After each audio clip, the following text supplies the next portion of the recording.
नमस्कार। आप सुन रहे हैं लॉर्ड ऑफ मानहुआस। हाँ तो कहानी की शुरुआत होती है ग्यम्हो फोर्ट्रेस से, जो पूरी तरह तबाह हो चुका है और जमीन लाशों से भरी पड़ी है। इन सब के बीच एक बंदा अकेला चलता हुआ आता है, जिसे लोग शहंशाह कहते हैं। उसने अभी भी अपनी तलवार पकड़ रखी है, क्योंकि उसके सामने उसका आखिरी दुश्मन खड़ा है, जो डर के मारे हाँफ रहा है और घबराहट में हंस रहा है। हमारा एमसी सामा जियोन उससे पूछता है कि क्या उसका नाम बियोनगाक है। बियोनगाक हैरान होकर पूछता है कि उसे उसका नाम कैसे पता। इस पर जियोन मुस्कुराता है और कहता है कि उसे वो याद नहीं, लेकिन फोर्ट्रेस से इतने लोग गुजरे हैं तो वो समझ सकता है। पर उसे थोड़ा बुरा जरूर लगा है, क्योंकि वो इस दिन का बहुत लंबे समय से इंतजार कर रहा था। बियोनगाक कहता है कि अगर वो यहां से गुजरा था तो जरूर एक कैदी रहा होगा। ये सोचते ही वो घबरा जाता है और भागने का रास्ता ढूंढने लगता है, लेकिन यही डिस्ट्रैक्शन उसे भारी पड़ता है, क्योंकि जियोन एक पल में उसके पास पहुंचकर अपनी सोड हवा में घुमाता है और उसके दोनों कान पूरी तरह काट देता है। बियोनगाक दर्द से चीखने लगता है और काउंटर अटैक करने की कोशिश करता है, पर वो बहुत स्लो था। जियोन पहले ही उसके पीछे पहुंच चुका था और कहता है कि बात करते हुए मुंह फेरना बदतमीजी होती है। जियोन उसे बताता है कि अब उसके हाथ पैरों की बारी है और उसे 12 साल पहले की बात याद करने को कहता है। बियोनगाक को याद आता है कि 12 साल पहले वो सिल्वर कास्टल एस्कॉर्ट एजेंसी का एक एस्कॉर्ट रहा होगा। जियोन की आंखों में कड़वाहट उतर आती है जब उसे याद आता है कि कैसे बचपन में उसे पकड़ लिया गया था। बात यहीं खत्म नहीं हुई थी। बियोनगाक ने बिना किसी वजह के सिर्फ इसलिए उसे टॉर्चर किया था क्योंकि वो कर सकता था। ये याद आते ही जीन का चेहरा गुस्से से भर जाता है और वो आगे बढ़कर ऊपर की तरफ सोड स्विंग करता है। बियोनगाक रिएक्ट भी नहीं कर पाता और खून हवा में उड़ता है। हम देखते हैं कि उसके हाथ और पैर कट चुके हैं। वो एक नगेट की तरह जमीन पर गिरता है और जोर जोर से चिल्लाने लगता है। जियोन उससे पूछता है कि क्या उसे सामा जियोन का नाम याद है। बियोनगाक हंसते हुए पूछता है कि वो क्या बकवास कर रहा है। जियोन बताता है कि 12 साल पहले वो एक डिलीवरी पर था जब बियोनगाक के ग्रुप ने उन पर हमला किया और उसे कैदी बना लिया। बियोनगाक ही वो बंदा था जिसने उसे स्लेव मार्केट में बेच दिया था। ये सुनकर बियोनगाक हंसता है और कहता है कि अब उसे याद आया, उस वक्त उससे गलती हो गई थी। वो माफी मांगने लगता है। जियोन उसका सीना पकड़कर कहता है कि सिल्वर कास्टल एस्कॉर्ट एजेंसी के उस छोटे पोर्टर को, जिसे उसने गुलामी में बेचा था, उसे अपनी मौत में भी नहीं भूलना चाहिए। यह कहते हुए जियोन उसकी लाइफ एसेंस खींचना शुरू कर देता है और बियोनगाक चिल्लाता रहता है, उसे याद दिलाता है कि उसका नाम सामा जियोन है। बियोनगाक का खून हवा में धूल बनकर उड़ जाता है और उसका शरीर पूरी तरह से सूख जाता है। जियोन अपनी तलवार साफ करता है, मुड़ता है और कहता है कि यह आखिरी बार होगा जब वो अपने हाथ खून से रंगेगा। अब से वो एक नॉर्मल लाइफ जिएगा। तभी दीवार तोड़कर एक बंदा अंदर आता है और जियोन को बॉस कहकर बुलाता है। जियोन मुड़ता है तो वो बंदा बताता है कि उन्होंने सारे कैदियों को आजाद कर दिया है। ये बताकर वो हंसने लगता है। जियोन उसे गुड वर्क कहता है। वो जियोन से पूछता है कि अपना बदला लेकर कैसा लग रहा है, पर उसे यकीन नहीं होता कि जियोन को कभी गुलामी में भी रहना पड़ा था। जियोन कहता है कि सच कहूं तो ये उतना सेटिस्फाइंग नहीं था जितना उसने सोचा था, और ऐसा लगता है कि फोर्ट्रेस का मास्टर यहां नहीं है। उसका बंदा कहता है कि वो उसे बाद में ढूंढकर खत्म कर देंगे और पूछता है कि क्या वो अब उसके होम टाउन जा रहे हैं। चार्ल्स हाँ में जवाब देता है और कहता है कि अब उसके वापस जाने का समय आ गया है। डिमोनिक पाथ के नंबर 1 सोड का खूनी रास्ता आखिरकार यहीं खत्म होगा। हम उन्हें एक खेत से गुजरते हुए देखते हैं। जियोन उससे पूछता है कि क्या वो वाकई उसके पीछे आना चाहता है। वो बंदा चियोलवू कहता है कि बिल्कुल, उसके पास जाने के लिए और कोई जगह भी नहीं है, पर वो जियोन के होम टाउन के बारे में भी जानना चाहता है। जियोन कहता है कि वो तो भूल ही गया था। चियोलवू की सबसे पहली याद तो कल्ट में ट्रेनिंग करने की थी।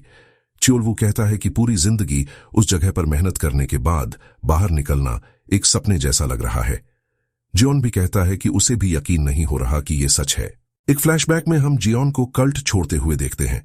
वो एक बिल्डिंग में घुसता है और एक डेस्क के पास पहुंचता है, जहां हेवन रीचिंग डिमोनिक कल्ट का इंस्ट्रक्टर ग्वान हियो बैठा था। जियोन उसके सामने खड़ा होकर उसे प्रणाम करता है। ग्वान हियो उसके लिए एक ड्रिंक डालता है और कहता है कि उसे उम्मीद थी कि वो नहीं आएगा। फिर वो फोर्स से कप जियोन की तरफ फेंकता है। जियोन उसे पकड़कर एक ही घूंट में पी जाता है। वो कहता है कि जब वो पहली बार ब्लैक ड्रैगन वैली में महान कल्ट लीडर से मिले थे तो लीडर ने एक वादा किया था, अगर वो कल्ट को 10 साल देंगे तो वो उन्हें आजाद कर देगा, और आखिर में वो 10 लंबे साल खत्म हो गए हैं और 3 साल पहले उसे दी गई शर्त भी पूरी हो चुकी है। ग्वान ह्यो अपना ड्रिंक पीकर कहता है कि भले ही डिमोनिक फैक्शंस एक हो गए हैं और हेवन रीचिंग डिमोनिक कल्ट फिर से खड़ा हो गया है, पर हालात अभी भी परफेक्ट नहीं है। जियोन कहता है कि उसे कल्ट को एक करने की शर्त नहीं दी गई थी। उसे डिमोनिक पाथ के 10 सुप्रीम्स को हराने के लिए कहा गया था, और वो सब अब क्लैन लीडर के सामने घुटने टेक चुके हैं। ग्वान ह्यो इस बात को मानता है और कहता है कि ब्लैक ड्रैगन वैली में पले बड़े सभी बच्चों में जियोन हमेशा सबसे आउटस्टैंडिंग था, लेकिन प्योर मार्शल आर्ट्स में वो इतना अच्छा नहीं था, वो चियोल वू से कमजोर था। लेकिन गोस्ट गेट सेक्ट को तबाह करके लौटने के बाद सब कुछ बदल गया। जियोन से निकलने वाली मर्डरस ऑरा गायब हो गई थी और उसका वाइब पूरी तरह बदल गया था। उसकी मार्शल आर्ट्स एक ऐसे लेवल पर पहुंच गई थी जिसकी कल्पना भी नहीं की जा सकती। ग्वान ह्यो सोचता है कि आखिर वहां उसके साथ हुआ क्या था। जियोन माफी मांगने की कोशिश करता है, पर ग्वान ह्यो उसे रोक देता है और कहता है कि वो अपनी बकवास बचाकर रखे। ग्वान ह्यो ने इतने सालों तक की उसकी मेहनत को सराहा और कहा कि भले ही जियोन के लिए यह एक भयानक किस्मत थी, पर कल्ट के लिए वो एक ब्लेसिंग था और वो उसके कंट्रीब्यूशन को कभी नहीं भूलेंगे। जियोन कुछ पल वहां खड़ा रहता है, फिर उसे मास्टर कहकर शुक्रिया अदा करता है और अपना ध्यान रखने को कहकर चला जाता है। एक बंदे को गुस्सा आता है और वो अपनी तलवार निकाल लेता है, लेकिन ग्वान ह्यो उसे रोक देता है और जियोन को शांति से जाने देने के लिए कहता है। वो सब उसे दरवाजे से बाहर जाते देखते हैं। चियोल वू अपना सिर बाहर निकालकर उन्हें सकर्स कहकर चिढ़ाता है और भाग जाता है। जियोन सोचता है कि उन इम्पॉसिबल मिशंस को पूरा करने के बाद वो आखिरकार बाहर आ ही गया। उसे नहीं पता कि 10 साल बाद उसकी फैमिली उसे पहचान भी पाएगी या नहीं। तभी चियोल वू चिल्लाता है कि उन्हें वो गार्डियन डीटी मिल गया है जिसके बारे में जियोन बात कर रहा था, और वो बहुत ही बड़ा था। हम एक विशाल पेड़ देखते हैं। जियोन को घर लौटकर बहुत सुकून मिलता है। वो बताता है कि हर साल उसके माता पिता और गांव के बड़े लोग यहां एक रिचुअल करते थे। जब भी उसे मौका मिलता वो इस पेड़ पर चढ़कर अपने छोटे भाई बहनों के साथ खेलता था। वो आखिरकार वापस आ गया था। चियोल वू ये सुनकर हंसता है कि जियोन का बचपन ऐसा भी था। उसे तो लगा था कि वो पैदा ही स्टोन फेस्ड हुआ था। तभी कुछ बच्चे उन्हें आवाज देते हैं और कहते हैं कि बाहर वाले इस पेड़ को नहीं छू सकते। जियोन कहता है कि वो बाहर का नहीं है और वो बच्चे जरूर पीच ब्लॉसम विलेज के होंगे। बच्चे पूछते हैं कि क्या वो उनके गांव को जानता है। जैन कहता है कि बिल्कुल, वो जानता है कि ये गार्डियन डेटी है और बचपन में वो यहीं रहता था। बच्चे हैरान हो जाते हैं। जैन बताता है कि गांव के नॉर्थ साइड में एक छोटा तालाब है और उसके ठीक लेफ्ट में एक फूस की छत वाला छोटा सा घर है जो उसका है। बच्चे पूछते हैं कि क्या वो सच कह रहा है। जियोन मुस्कुराकर हाँ कहता है, पर छोटी लड़की उसे झूठा कहती है। जियोन पूछता है कि उसका क्या मतलब है, तो वो बताती है कि वो घर तो किसी और का है और उस घर में रहने वाली लड़की का न तो कोई पापा है और न ही कोई पहाड़ी डाकू जैसा दिखने वाला बड़ा भाई। चियोल वू को गुस्सा आने लगता है। लड़का कहता है कि हो सकता है वो अंकल हो, पर लड़की कहती है कि उसने इतने बदसूरत अंकल के बारे में कभी नहीं सुना। ये कहकर बच्चे भाग जाते हैं। चियोल वू चिल्लाता है कि वो किसे बदसूरत डाकू कह रहे हैं। जियोन सोचता है कि ये लड़की कौन है, क्योंकि उसने ये नाम पहले कभी नहीं सुना था। रास्ते में चियोल वू पास के एक पेड़ से आड़ू तोड़कर खाने लगता है और कहता है कि ये बहुत मीठे हैं। अब वो समझा कि इसे पीच ब्लॉसम विलेज क्यों कहते हैं। वो जियन को भी एक ट्राई करने को कहता है, पर जियन मना कर देता है। वो अपने घर पहुंचता है और कहता है कि उसने इस जगह के सपने देखे हैं और ये बिल्कुल वैसी ही है जैसी वो छोड़कर गया था। चियोल वू पूछता है कि क्या वो यहीं पला बड़ा है। जियोन हाँ में जवाब देता है। तभी एक बंदा पूछता है कि वो कौन है। जब वो मुड़ते हैं तो देखते हैं कि वो बंदा और गांव के बहुत से लोग उसे घूर रहे थे। उनके साथ वो छोटी लड़की भी थी। बंदा कहता है, ये घर किसी और का है, तुम यहां क्या करने आए हो। जॉन कहता है कि ये सही नहीं हो सकता, ये उसके परिवार का घर है जो उनके पूर्वजों के समय से यहीं है। बंदा पूछता है कि वो कौन है। जॉन उसे पहचान लेता है और उसे मिस्टर जांग कहकर बुलाता है। वो कहता है कि वो जानता है कि मिस्टर जांग गांव के चीफ के घर से हैं। मिस्टर जांग भी कहता है कि हाँ वो वही है, पर वो जियोन को नहीं पहचान पाता। जियोन उसका हाथ पकड़कर कहता है कि ये वो है, वो इसी घर में रहता था। तब मिस्टर जांग को उसका नाम याद आता है, वो छोटा बच्चा जो सालों पहले यहां रहता था। जियोन कहता है कि हाँ वही। मिस्टर जांग को फिर भी यकीन नहीं होता। तब जियोन अपने माथे पर हैरी पॉटर जैसा स्कार दिखाता है और कहता है कि ये उसे तब लगा था जब उस बदमाश वुक ने लड़ाई हारने के बाद उस पर पत्थर फेंका था। ये देखकर मिस्टर जांग की आंखों में आंसू आ जाते हैं। उसे सब याद आ जाता है और वो दौड़कर जियोन को गले लगा लेता है। वो रोते हुए पूछता है कि वो इतने सालों से कहां था और उसके साथ क्या हुआ। जियोन को बहुत राहत महसूस होती है। उसी शाम वो गांव के चीफ के घर पर होता है। मिस्टर जैंग एक बार फिर पूछता है कि क्या वो सच में वही बच्चा है जो 12 साल पहले गायब हो गया था। जियोन कहता है कि उसे याद है मिस्टर जैंग ने उसे कई बार रोकने की कोशिश की थी, ये कहते हुए कि सिल्वर कास्टल एजेंसी का एस्कॉर्ट बनना खतरनाक है। मिस्टर जैंग कहता है कि उसे याद है कि जियोन बचपन से ही घर का मुखिया बनने के लिए डिटर्मिन्ड था। जब जॉब में गड़बड़ हुई तो सबने सोचा कि वो मर गया। वो पूछता है कि इतने सालों तक वो कहां था। जियोन उसे बताने लगता है और उसे अपनी आखिरी लड़ाई याद आती है। हम देखते हैं कि एक बंदा खून थूकते हुए पीछे हट रहा है और उसे उड़ाने वाला कोई और नहीं बल्कि जियोन था। ये नॉर्दर्न हेवनली सोर्ड डीमन था। सोर्ड डीमन कहता है कि हेवनली डीमन को मरे हुए 300 साल बीत चुके हैं और डीमोनिक पाथ टुकड़ों में बढ़ चुका है। उसने जब सुना था कि कुछ एरोगेंट लोग हेवन रीचिंग डिमोनिक कल्ट के नाम पर पाथ को यूनाइट करने का दावा कर रहे हैं तो उसे हंसी आई थी, लेकिन यह सच निकला। अफवाहें थीं कि उन्होंने उसे छोड़कर बाकी सभी 10 स्ट्रॉन्गेस्ट को सिर्फ एक यूनिट से हरा दिया था। जियोन उसे बताता है कि वो आखिरी है और अगर वो उसे हरा देता है तो वो आजाद हो जाएगा। सोर्ड डीमन हंसते हुए उसे ट्राई करने को कहता है और चैलेंज करता है कि अगर जियोन उसे हरा सका तो वो पूरे डिमोनिक पाथ में सबसे स्ट्रांग होगा। सोर्ड डीमन हमला करता है और दोनों के बीच सोर्ड्स का मुकाबला होता है। सोर्ड डीमन को एहसास होता है कि उसे पीछे धकेला जा रहा है और फिर वो लड़खड़ाते हुए बैटलफील्ड के पार जाकर गिरता है। वो बड़ी मुश्किल से खुद को रोकता है। वो खांसने लगता है और कहता है कि उसने कभी नहीं सोचा था कि जियोन इतना स्ट्रांग होगा, और फिर बेहोश हो जाता है। जियोन राहत की सांस लेता है कि आखिरकार सब खत्म हो गया। वो सूरज की तरफ देखता है और प्रेजेंट में वापस आ जाता है। वो अपना कप नीचे रखकर कहता है कि मिस्टर जैंग उसकी बात पर यकीन नहीं करेंगे, लेकिन उसे एक मर्सिनरी के तौर पर बेच दिया गया था और वो जगह जगह भटकता रहा और अब जाकर वापस लौट पाया है। मिस्टर जैंग कहता है कि उसने जरूर बहुत दुख झेले होंगे। जियोन पूछता है कि उसकी फैमिली कहां गई। मिस्टर जैंग बताता है कि उसके छोटे भाई बहन सोहुंग चले गए। जियोन हैरान होकर पूछता है कि क्या उसने सही सुना। मिस्टर जैंग बताता है कि यह जियोन के बारे में खबर मिलने के 6 साल बाद की बात है। उन्होंने जितनी देर हो सका यहीं गुजारा किया, पर आखिर में उन्हें जाना पड़ा। जियोन कहता है कि उसे यह सब पता नहीं था। अगले दिन गांव में जिन मिस्टर जैंग के सामने झुकता है और वो उन्हें हाथ हिलाकर विदा करते हैं। उसे याद आता है कि मिस्टर जैंग ने बताया था कि उसकी मां पिछले साल गुजर गई। वो पहाड़ों की तरफ जाता है, एक चट्टान पर बैठता है और फूट फूट कर रोने लगता है। वो कहता है कि उसने अपनी मां के साथ एक ऐसा गुनाह किया है जिसे माफ नहीं किया जा सकता और उसे नहीं पता कि उसे कभी माफी मिलेगी भी या नहीं। आखिरकार वो सोहुंग पहुंचता है और उस जगह के सामने खड़ा होता है जहां उसकी फैमिली रहती है। वो कहता है कि ये जगह तो बहुत टूटी फूटी है। चियोलवू पूछता है कि क्या हुआ, क्या वो डर गया है, क्योंकि उसने बहुत समय बाद जियोन को ऐसे देखा है। अभी कुछ देर पहले ही तो वो दुश्मन के इलाके में ऐसे घूम रहा था जैसे पार्क में टहल रहा हो। जियोन पूछता है कि क्या ये और वो एक जैसा है। चियोलवू कहता है कि इसमें क्या अलग है और उसे बस दरवाजा तोड़कर अंदर जाने को कहता है। जियोन कहता है कि ये इतना आसान नहीं है। उसे नहीं पता कि वो उनका सामना कैसे करेगा। उन्होंने जरूर बहुत दुख झेले होंगे, तभी ऐसी जगह पर रहना पड़ रहा है। चियोलवू कहता है कि वो पैसे कमाकर नया घर खरीद सकते हैं, इसमें चिंता की क्या बात है। वो उसे बस अंदर जाने को कहता है। जियोन को लगता है कि वो सही कह रहा है और दरवाजा खटखटाता है, ये सोचते हुए कि अब वो कभी अलग नहीं होंगे। तभी पीछे से एक औरत आकर पूछती है कि वो कौन है। जब जियोन मुड़ता है तो उसे देखकर हैरान रह जाता है। उसे अपनी छोटी बहन की यादें ताजा हो जाती हैं, जिसे वो गोद में उठाकर घूमता था। वो सोचता है कि क्या ये वही है जिसे वो समझ रहा है। चियोलवू कहता है कि वो बहुत सुंदर है, जिससे वो लड़की शर्मा जाती है। जियोन आगे बढ़कर चियोलवू के मुंह पर एक मारता है। फिर वो लड़की से पूछता है कि क्या वो समा जीना है। वो पूछती है कि उसे उसका नाम कैसे पता। जियोन कहता है कि वो बहुत बड़ी हो गई है।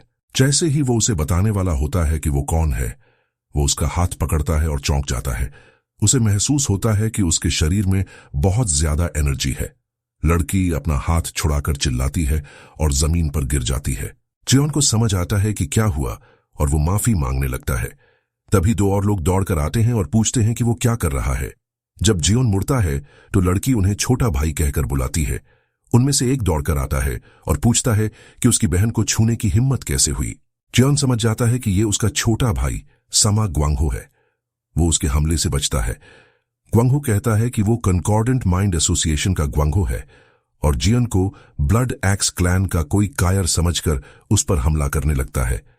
जियन उसके हर हमले से आसानी से बचता रहता है। क्योन सोचता है कि क्या उसका भाई गैंगस्टर बन गया। वो मन ही मन कहता है कि उसके दोनों भाई बहन कितने बड़े हो गए हैं। ग्वांगहो अपना चाकू निकाल लेता है और कहता है कि उसकी बहन को परेशान करना काफी नहीं था, जो अब वो उससे भी उलझ रहा है। तभी उनका दूसरा भाई सामा ह्यूना उसे रोकता है और कहता है कि मां की पुण्यतिथि पर उसे ऐसा बर्ताव नहीं करना चाहिए। जियोन समझ जाता है कि ये ह्यूना है। ह्यूना कहता है कि गैंग ज्वाइन करके ग्वांगहो रेकलेस हो गया है और दोनों बहस करने लगते हैं। जियोन उन्हें देखकर राहत महसूस करता है कि वो कितने बड़े हो गए हैं। ग्वांगहो इसे एक ओपनिंग समझकर फिर से हमला करता है, लेकिन इस बार चेओलवू उसका चाकू नंगे हाथ से पकड़कर तोड़ देता है। ग्वांगहो उसे मॉन्स्टर कहता है। चेओलवू हंसते हुए कहता है कि हाँ, वो ग्रेट डायमंड मॉन्स्टर है। ग्वांगहो कहता है कि उसे नहीं पता वो क्या है और पूछता है कि वो उनके घर से चोरी क्यों करने की कोशिश कर रहे हैं। ये सुनकर चेओलवू को गुस्सा आ जाता है। वो कहता है कि पहले उसे डाकू और अब चोर कहा जा रहा है, जबकि वो वैसा दिखता भी नहीं। जियान उसे रुकने के लिए कहता है और खुद को इंट्रोड्यूस करने ही वाला होता है कि ग्वांगहो कहता है, ये तो एक्स ब्लड सेक्ट वाले हैं। जियान मुड़कर देखता है तो कुछ लोग उनकी तरफ आ रहे थे। उनका लीडर बहुत बदसूरत था। वो कहता है कि उसने उन्हें पहले कभी यहां नहीं देखा और पूछता है कि वो कौन है। जब जियोन जवाब नहीं देता तो वो उसके करीब आकर दोबारा पूछता है। एक और बदसूरत बंदा चियोलवू के पास जाकर पूछता है कि इस जाइंट के साथ क्या डील है। ग्वांगहो चिल्लाता है कि ये कॉन्कॉर्डेंट माइंड एसोसिएशन का इलाका है, तो वो लोग यहां क्या कर रहे हैं। जियोन समझ जाता है कि ये बंदे ब्लड एक्स क्लैन के हैं। उनका लीडर कहता है कि आज से वो इस जगह पर कब्जा कर रहे हैं। ग्वांगहो चिल्लाने लगता है कि पहले उन्होंने उस मॉन्स्टर को भेजा और अब वो सब मिलकर उन पर हमला करने आ गए। बदसूरत लीडर जियोन से कोऑपरेट करने को कहता है ताकि मामला आसानी से निपट जाए। जैसे ही वो उसके पास से गुजरता है, उसकी तलवार निकलती है और जियोन उसे जमीन पर पटक देता है। उस बंदे का सिर कटकर जमीन पर लुढ़कने लगता है। उसके बंदे डर के मारे कांपने लगते हैं। उनमें से एक मंकी जैसा और दूसरा अनियन जैसा दिखता था। वो सब अपने हथियार पकड़कर पूछते हैं कि ये कैसे हुआ।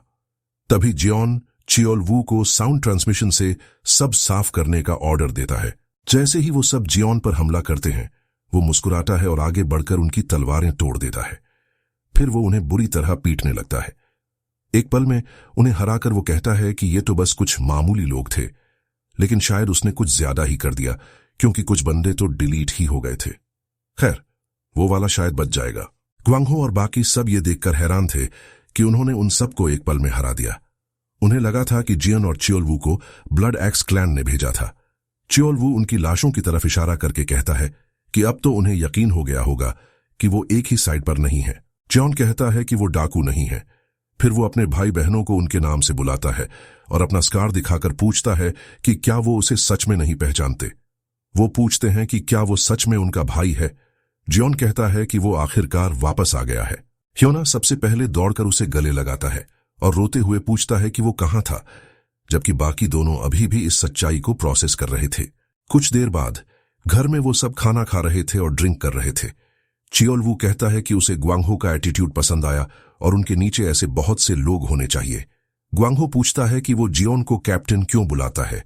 चियोलवू बताता है कि बचपन में उसने कैप्टन को चैलेंज किया था और बुरी तरह हारा था और वो उसकी जान का कर्जदार है। जियोन उसे बकवास बंद करने को कहता है और बताता है कि ये झूठ बोल रहा है क्योंकि वो उसे भाई नहीं कहना चाहता। फिर वो सबसे पूछता है कि वो सब कैसे हैं। ह्यूना बताता है कि वो पर्ल सी एस्कॉर्ट एजेंसी में एस्कॉर्ट का काम करता है। जियोन हैरान हो जाता है। ह्यूना कहता है कि मिस्टर जैंग ने शायद उसे नहीं बताया होगा, पर अभी वो जनरल मैनेजर के अंडर काम सीख रहा है। जियोन कहता है कि मां ने जरूर इसका कड़ा विरोध किया होगा। ह्यूना बताता है कि मां ने उसकी सोच से कहीं ज्यादा विरोध किया था। ग्वांगहो कहता है कि वो तो करेंगी ही, क्योंकि उनका बड़ा भाई एस्कॉर्ट का काम करते हुए ही लापता हो गया था। उसे तो ये जॉब लेने के बारे में सोचना भी नहीं चाहिए था। ह्यूना कहता है कि वो एक गुंडे से ये सब नहीं सुनना चाहता। ग्वांगहो जवाब देता है कि वो उससे ज्यादा पैसे कमाता है। ह्यूना उसे याद दिलाता है कि वो कमजोरों का फायदा उठाता है और उन्हें वैसे पैसों की जरूरत नहीं है। ग्वांगहो कहता है कि वो किसी का फायदा नहीं उठाते और वो ऐसा कभी नहीं करेगा। जीना गुस्से में टेबल पर खाना पटकती है और उन्हें लड़ना बंद करने को कहती है, क्योंकि 12 साल बाद उनका भाई लौटा है और वो बस लड़ रहे हैं। तभी उसकी नाक से खून बहने लगता है और वो जल्दी से उसे ढक लेती है।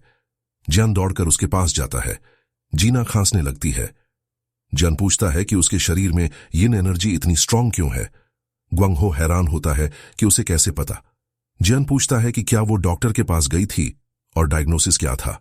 ह्यूना बताता है कि वो इलाके के हर स्किल्ड डॉक्टर के पास गए, पर किसी को कुछ पता नहीं चला।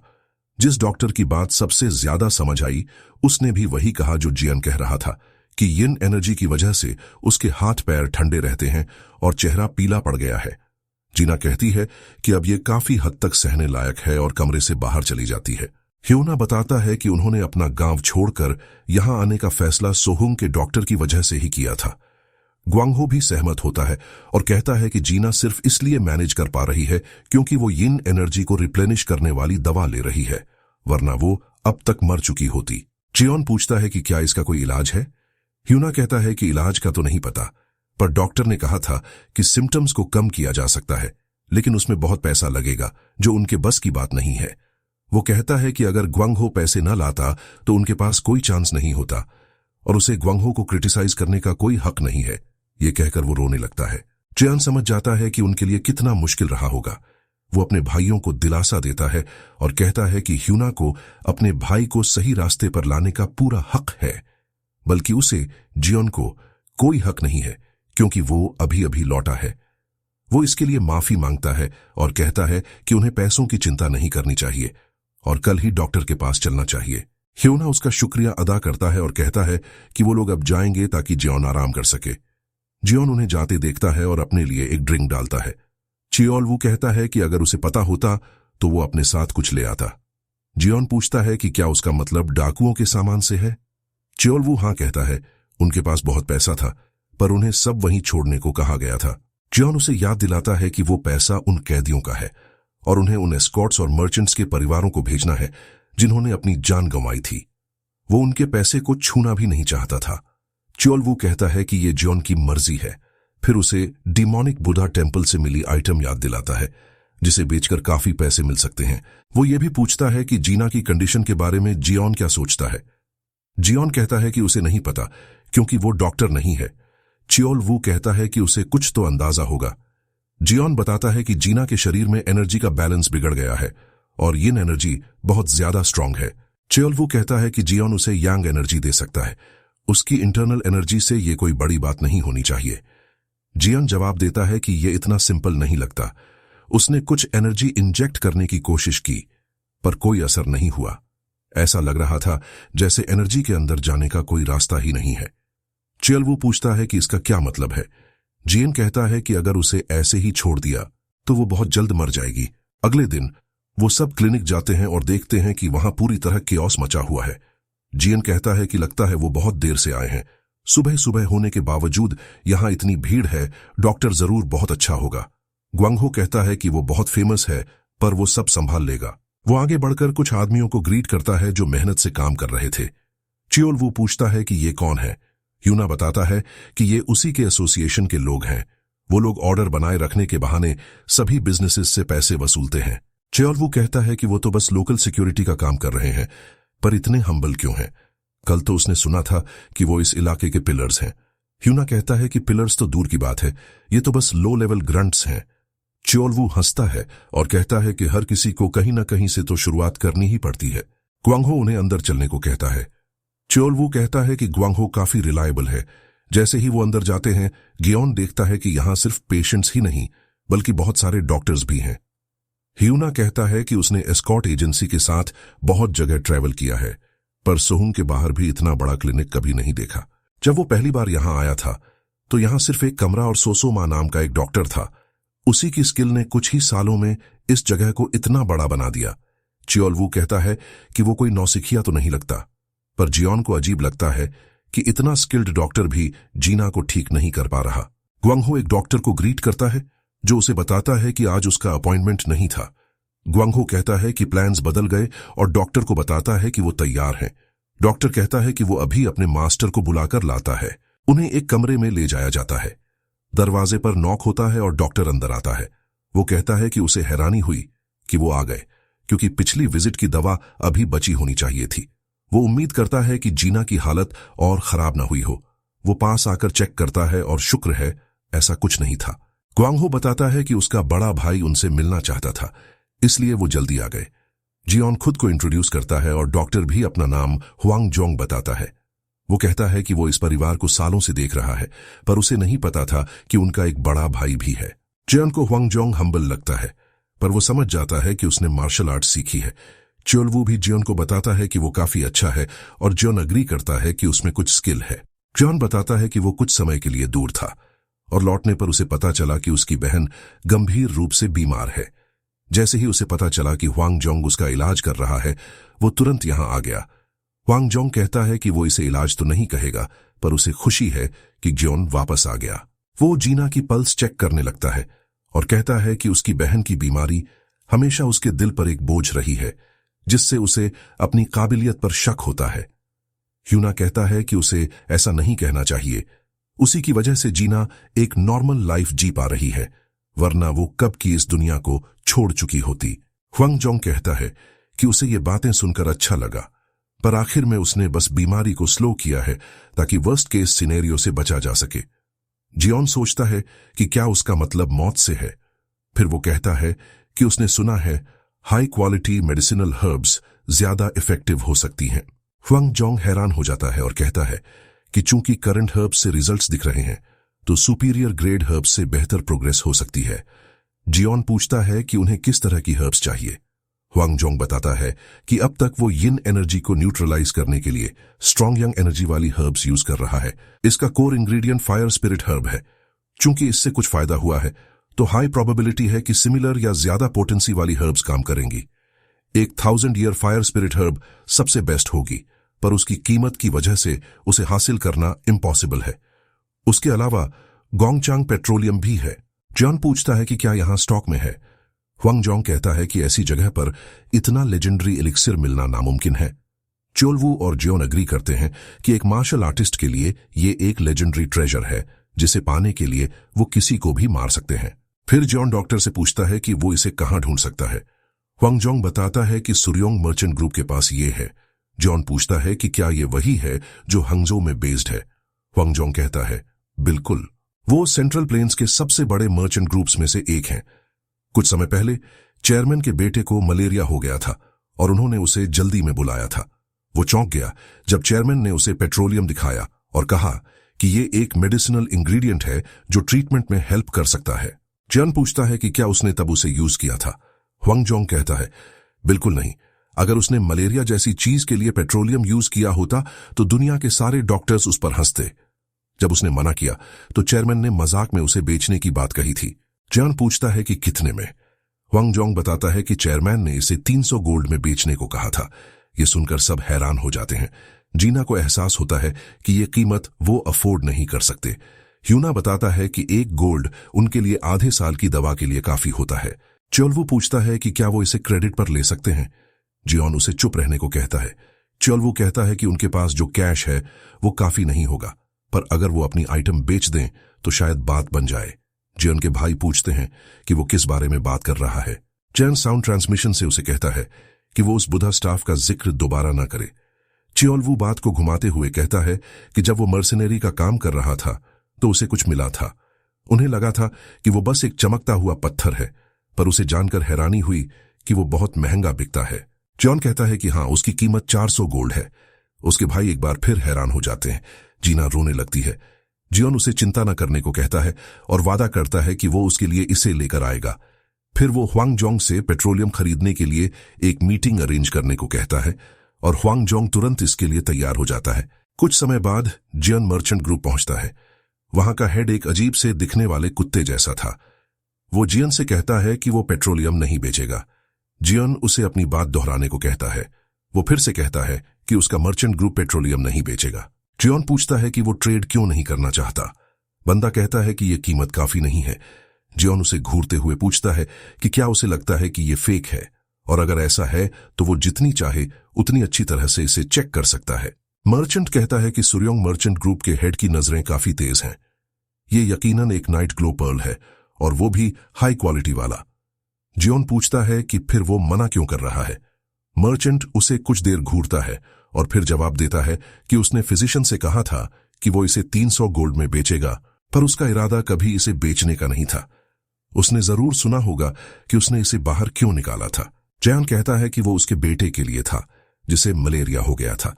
मर्चेंट कहता है कि हाँ, क्रॉनिक मलेरिया जिसे ट्रीट करना सबसे मुश्किल होता है और उसके पास इसे बाहर निकालने के अलावा कोई चारा नहीं था। ये पेट्रोलियम एक लेजेंडरी एलिक्सिर है जिसके बारे में कहा जाता है कि ये मरे हुए को भी जिंदा कर सकता है और ये दिन में तारे देखने से भी ज्यादा रेयर है। मर्चेंट कहता है कि अगर ये बात फैल गई कि उसके ग्रुप के पास ये है तो वो हर गिद्ध का टारगेट बन जाएंगे। इसलिए उसने इसके एग्जिस्टेंस को एक सीक्रेट रखा था ताकि फैमिली के इनर सर्कल के लिए इसे इमरजेंसी रिजर्व के तौर पर बचाया जा सके। उसने हुआंगजोंग से भी राज रखने की कसम ली थी। वो जानता था कि हुआंगजोंग अपना वादा तोड़ने वालों में से नहीं है। उसके कैरेक्टर को देखते हुए उसने जरूर किसी क्रिटिकल पेशेंट को बचाने के लिए ये बात बताई होगी और वो अस्यूम करता है कि वो पेशेंट जियान से रिलेटेड है। जियान बस उसे घूरता रहता है। मर्चेंट कहता है कि उसकी नजरें भी तेज हैं। अब जब राज बाहर आ ही गया है तो गिद्धों को आने में ज्यादा समय नहीं लगेगा। उसे लगता है कि अब उसे इसे बेचना ही पड़ेगा, पर वो इतना कीमती एलिक्सिर इतनी आसानी से नहीं दे सकता। एक सच्चा मर्चेंट डेस्परेट डिमांड पर कीमत बढ़ा देता है और अब इसकी कीमत 500 गोल्ड है। ये सुनकर चियोलवू को गुस्सा आ जाता है, पर जियन कुछ नहीं कहता। मर्चेंट पर्ल उठाते हुए कहता है कि यह टॉप ग्रेड है पर थोड़ा छोटा है, इसलिए इसके 400 गोल्ड मिलना भी मुश्किल होगा। उसके लिए एक परफेक्ट बायर चाहिए होगा। ज्यादा से ज्यादा इसकी कीमत 300 गोल्ड है, पर 100 गोल्ड की एक्स्ट्रा पेनल्टी है और 100 गोल्ड सडन डिमांड सर्ज के लिए। तो अगर वो एक्स्ट्रा 200 गोल्ड देता है तो ये उसका हो जाएगा। चियोलवू पूछता है कि क्या वो पागल हो गया है। जियोन उसे शांत रहने को कहता है और पूछता है कि उनके पास कितने पैसे हैं। चियोलवू बताता है कि जो वो अपने साथ लाए थे उसे मिलाकर शायद 120 गोल्ड होंगे। जियोन नेगोशिएट करने की कोशिश करता है और कहता है कि वो 100 गोल्ड में बात खत्म करे क्योंकि उन्हें जीने के लिए कुछ पैसों की जरूरत होगी। जियोन उसे याद दिलाता है कि मर्चेंट ने कहा था कि उसकी नजरें लोगों को परखने में अच्छी हैं, तो वो जानना चाहता है कि जियोन और चियोलवू उसे कैसे लगते हैं। मर्चेंट कहता है कि जियोन यंग है, पर उसमें एक ऐसे इंसान की डिग्निटी है जो खून की नदियों से गुजरा हो। जियोन बताता है कि उन्होंने डिमोनिक कल्ट का रास्ता चुना था और अनगिनत जानें ली थीं। जब वो आखिरकार उस जगह से भागा तो उसने खुद से वादा किया था कि वो जिंदगी पीछे छोड़ देगा और अपनी फैमिली के साथ एक शांत नॉर्मल लाइफ जिएगा। लेकिन अब उसकी फैमिली मर रही है और उसके पास उस वादे को निभाने का लग्जरी नहीं है। वो मर्चेंट से कहता है कि वो समझ सकता है कि उसके जैसे सिचुएशन में एक बंदा क्या कुछ करने के काबिल होता है। मर्चेंट कहता है कि अगर जियोन अपना ऐसा पास्ट बता रहा है जो उसे बर्बाद कर सकता है तो वो झूठ नहीं बोल रहा होगा। वो अग्री कर लेता है, पर कहता है कि जियोन को इसे उनके ग्रुप का एक बहुत बड़ा फेवर समझना होगा। बदले में उसे बाद में एक रिक्वेस्ट में हेल्प करनी होगी। जॉन मान जाता है। घर वापस जाते हुए वो रात के लिए कैंप लगाकर खाना खाने बैठते हैं। जॉन उनके शेयर्ड फंड्स इस्तेमाल करने के लिए माफी मांगता है। चियोलवू कहता है कि वो ये सब एक बच्चे की जान बचाने के लिए कर रहे हैं, तो इससे फर्क नहीं पड़ता कि पैसा किसका है। उसे बस इस बात पर गुस्सा आ रहा था कि उस घटिया आदमी ने उन्हें लूटने की कोशिश की, जबकि उसे पता था कि वो किस मुसीबत में है। वो सोच रहा था कि अभी वापस जाकर उसे सबक सिखाए। जियोन उसे शांत रहने को कहता है क्योंकि वो अपनी बहन की दवा को खून से नहीं रंगना चाहता। चियोलवू को उसकी बात सही लगती है। जियोन कहता है कि उन्होंने जो भी किया वो जिंदा रहने के लिए किया था और जिन लोगों को उन्होंने मारा वो भी कोई संत नहीं थे। वो सब डिमोनिक पाथ के बदमाश थे। लेकिन ये सच है कि उनके हाथ खून से रंगे हैं, जिसमें कल्ट को यूनाइट करने के लिए मारे गए 10 सुप्रीम्स भी शामिल हैं। अब जब वो वहां से निकल आए हैं तो उन्हें अपनी पुरानी आदतें छोड़नी होंगी, खासकर अगर उन्हें सोसाइटी में घुलना मिलना है। सेंट्रल प्लेन्स का अपना ऑर्डर है जो मुरिम वर्ल्ड और ग्रेट क्लैंस के इर्द गिर्द घूमता है। अब उन्हें उनके रूल्स से खेलना होगा। वो चियोलवू को याद दिलाता है कि जब उसने 100 गोल्ड दिए थे तो कहा था कि उन्हें लिविंग एक्सपेंसेस के लिए कुछ बचाकर रखना चाहिए। अब चूंकि उसने पैसे बचाए हैं तो उसे लगता है कि सब कुछ अच्छे के लिए ही हुआ है। अगर वो अपनी बहन को बचा लेते हैं तो वो जीने के लिए कोई ऑनेस्ट काम ढूंढ सकते हैं। जियोन अपने परिवार के मुखिया के तौर पर जिम्मेदारी लेना चाहता है और उनके साथ एक नॉर्मल लाइफ बनाना चाहता है। वो उम्मीद करता है कि ये किसी छोटे तरीके से ही सही उनकी स्वर्गीय मां के लिए प्रायश्चित का काम करेगा। वो चियोलवू पर यह सब फोर्स नहीं कर रहा और वो जब चाहे जा सकता है। चियोलवू माफी मांगता है और कहता है कि वो बस भावनाओं में बह गया था। उस हेल से निकलने के लिए सब कुछ सैक्रिफाइस करने के बाद वो ऐसे ही नहीं जा सकता, खासकर जब वो अपने मरे हुए साथियों के बारे में सोचता है। ये पूरी सिचुएशन उसे पुरानी यादें दिला रही थी। जियोन पूछता है कि वो किस बारे में बात कर रहा है। चियोलवू बताता है कि उसे ग्विमान क्लैन से जो पेट्रोलियम मिला था, जो उसने जियोन को दिया था, अगर जियोन ने उसे पूरा पीने के बजाय कुछ बचा लिया होता तो आज उन्हें ये सब नहीं झेलना पड़ता। जियोन कहता है कि वो ज्यादा था भी नहीं और चियोलवू जैसे साइज के बंदे के लिए वो बेयरली इनफ था। चियोलवू हंसता है और कहता है कि बात तो सही है, पर उसी की वजह से उसकी डायमंड बॉडी टेक्निक परफेक्ट हो गई है और अब वो उनकी तरफ आ रहे लोगों के खून की गंध भी सूंघ सकता है। वो सोचता है कि ये कौन लोग हैं। जियोन कहता है कि उसे नहीं पता, पर उसे अच्छी फीलिंग नहीं आ रही। ये जानने का एक ही तरीका था। जैसे ही वो अपना बैग उठाता है, कुछ घुड़सवार उनकी तरफ बढ़ते हैं और उन्हें घेर लेते हैं। वो घोड़ों से उतरकर उनकी तरफ आते हैं। जियोन कहता है कि लगता है ये सब इतनी आसानी से नहीं होगा। उनमें से एक बंदा कहता है कि कुछ भिखारियों के हिसाब से वो काफी तेज चल रहे थे। उन्हें लगा था कि वो उन्हें खो देंगे। वो कहते हैं कि उन्हें पहले उनके पैर काटने चाहिए। जियोन पूछता है कि क्या वो उनका पीछा कर रहे थे। एक डाकू कहता है कि वो सामान चुपचाप उन्हें दे दें तो वो उन्हें बिना किसी तकलीफ के मरने देंगे। उस बंदे का हेयर कट बहुत ही खराब था। वो कहता है कि अगर उन्होंने मना किया तो वो उन्हें हेल जैसी तकलीफ देंगे, ना वो जी पाएंगे और ना मर पाएंगे। वो कहते हैं कि उन्हें वो आइटम चाहिए जो जियोन ने सुर्योंग मर्चेंट ग्रुप से लिया है। जियोन कहता है कि लगता है वो किसी पर भरोसा नहीं कर सकता क्योंकि उस बदमाश ने अपना वादा नहीं निभाया, पर वो उन्हें चले जाने को कहता है क्योंकि उसने अपनी जिंदगी में बहुत खून देख लिया है। अगर वो चले गए तो वो ऐसे एक्ट करेगा जैसे कुछ हुआ ही नहीं। चोमू हेयरकट वाला बंदा कहता है कि वो नाटक करना बंद करे। उन्होंने कंफर्म करने के बाद ही उसका पीछा किया था कि उसे पेट्रोलियम मिल गया है। दूसरे बंदे कहते हैं कि अगर वो उसकी जगह होते तो अभी तक सामान दे देते। उन्हें नहीं पता कि उनका बॉस कितना वरीड था कि कहीं उस बूढ़े ने खुद ही उसे न पी लिया हो। अगर वो और देर करते तो वो खुद अंदर घुसकर उसे ले लेते। वो कहते हैं कि आसान मौत मरना बेहतर है, वो बस सामान देकर मर सकते हैं। फिर वो चियोलवू को ताना मारने लगते हैं कि वो भालू जितना बड़ा है पर बहुत बदसूरत है। चियोलवू हंसते हुए पूछता है कि वो कौन है। वो पूछते हैं कि क्या उसे सच में जानना है, पर चूंकि वो मरने वाले हैं तो बताने में कोई हर्ज नहीं है। चियोलवू और जियान एक दूसरे को देखकर मुस्कुराते हैं। वो खुद को 1000 किलर्स गैंग बताते हैं। चोमू हेयरकट वाला बंदा सबको चुप कराता है और कहता है कि वो 3 तक गिनेगा और उन्हें चुनना होगा कि उन्हें क्विक डेथ चाहिए या दर्द भरी। चियोलवू मजाक उड़ाता है कि क्या वो अपने बार्बर पर गुस्सा है जो उन पर निकाल रहा है। ये सुनकर वो बंदा भड़क जाता है और सबको हमला करने का ऑर्डर देता है।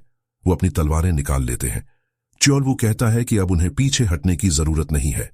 जियोन कहता है कि उसने उन्हें वॉर्न करने की कोशिश की थी। चियोलवू कहता है कि किलिंग इंटेंट और खून की गंध से वो बता सकता है कि उसने कई जानें ली हैं। चोमू हेयरकट वाला बंदा कहता है कि वो उसकी आंखें निकाल लेगा और उसकी जीभ खींच लेगा। जैसे ही उसके आदमी मुस्कुराने लगते हैं, चियोलवू उन्हें लड़ने के लिए उकसाता है, पर जियोन उसे रुकने को कहता है। जियोन उसे इशारा करता है। चियोलवू देखता है और पाता है कि जंगल से 3 लोग उनकी तरफ आ रहे हैं। चियोलवू थोड़ा डिसअपॉइंटेड हो जाता है। डाकू हैरान थे कि क्या हो रहा है।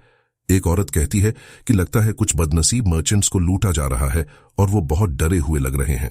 वो कहती है कि वो मुसीबत में लग रहे हैं और पूछती है कि क्या उन्हें हेल्प चाहिए।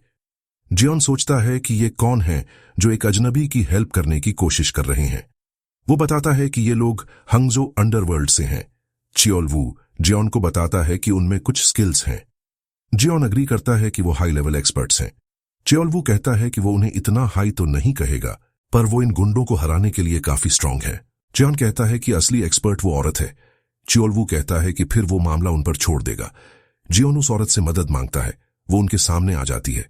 उसके आदमी कहते हैं कि लगता है वो उन पर हमला करने की प्लानिंग कर रहे हैं और पूछते हैं कि क्या करना है। दूसरा बंदा पिस्ड था कि वो अपनी किलिंग इंटेंट उसकी तरफ डायरेक्ट कर रहे हैं। औरत कहती है कि अगर वो अभी पीछे हट गए तो वो उन्हें जिंदा जाने देगी। चोमू हेयरकट वाला बंदा कहता है कि वो भले ही हाई रैंकिंग फैमिली से हों, पर अभी पेट्रोलियम हासिल करना ही सब कुछ है। वो चिल्लाता है कि उसे अपनी औकात नहीं पता और अपने आदमियों को उसे मारने का ऑर्डर देता है। जैसे ही वो पहले बंदे पर हमला करते हैं, वो अपनी तलवार निकालता है और अपनी म्यान हवा में उछाल देता है। डाकू उसके चारों तरफ गिर जाते हैं। हम देखते हैं कि उनके सारे अटैक्स डिफ्लेक्ट हो जाते हैं और वो पीछे गिर जाते हैं। सिर्फ एक बंदा उसके पास खड़ा था, पर वो भी अपने चेहरे से खून बहने के कारण बेहोश हो रहा था। वो आदमी मुस्कुराते हुए नीचे देखता है। च्योलवू काफी इम्प्रेस्ड था। खराब हेयर कट वाले को एहसास होता है कि मामला गड़बड़ है और वो अपने घोड़े से कूद जाता है, पर दूसरा बंदा उसकी तलवार रोक लेता है और उसके पीछे आ जाता है। वो कहता है कि अगर उसने उसकी लेडी की मर्सी एक्सेप्ट कर ली होती तो शायद वो जिंदा रहता, पर उसे करंट सिचुएशन ज्यादा इंटरेस्टिंग लग रही है। चोमू हेयर कट वाला उस पर हमला करता है, पर वो बंदा बच जाता है और कहता है कि ये काफी इंप्रेसिव है। खराब हेयर कट वाला उसके गले पर वार करता है, पर वो बंदा नीचे झुककर काउंटर अटैक करता है और उसके सीने पर एक गहरा घाव कर देता है, जिससे वो जमीन पर गिर जाता है। दूसरा बंदा पूछता है कि इतनी देर क्यों लगी। वो कहता है कि बॉस आखिर बॉस ही होता है। उसका दोस्त पूछता है कि क्या वो इतना अच्छा था। वो कहता है कि उसमें डिसेंट मोमेंटम था। वो प्रिजनर्स की तरफ देखने को कहता है। जैसे ही कुछ मरे, बाकी सबने अपने हथियार डाल दिए। वो उन सबको मारना चाहता था, पर लेडी ने उन्हें जिंदा छोड़ने को कहा। जियोन उनकी जान बचाने के लिए उनका शुक्रिया अदा करता है। औरत कहती है कि ये तो स्वाभाविक था कि वो उनकी मदद करती। जियोन कहता है कि उसे खुद को प्रॉपरली इंट्रोड्यूस करना चाहिए, पर वो बहुत जल्दी में है। वो अपने सेवियर्स का डिसरिस्पेक्ट नहीं करना चाहता। औरत उसे जाने को कहती है और कहती है कि वो इन चीजों को संभाल लेंगे। जियोन उसे अपना नाम बताता है और कहता है कि अगर मौका मिला तो वो ये एहसान जरूर चुकाएगा। चियोलवू कहता है कि यह बहुत क्रिंज था और जियोन उसे चुप रहने को कहता है। जैसे ही वो चले जाते हैं, औरत के बॉडीगार्ड्स कहते हैं कि वो एक अजीब जोड़ी थी, पर चाहे वो कितनी भी जल्दी में हो, उन्हें ये मेस साफ करने में हेल्प करनी चाहिए थी। औरत कहती है कि उन्होंने उनसे अंडरस्टैंडिंग मांगी थी और उसने अग्री किया। उसे नहीं पता कि वो कितनी हेल्प कर पाते। फिर उसे कुछ एहसास होता है। वो पूछते हैं कि क्या हुआ।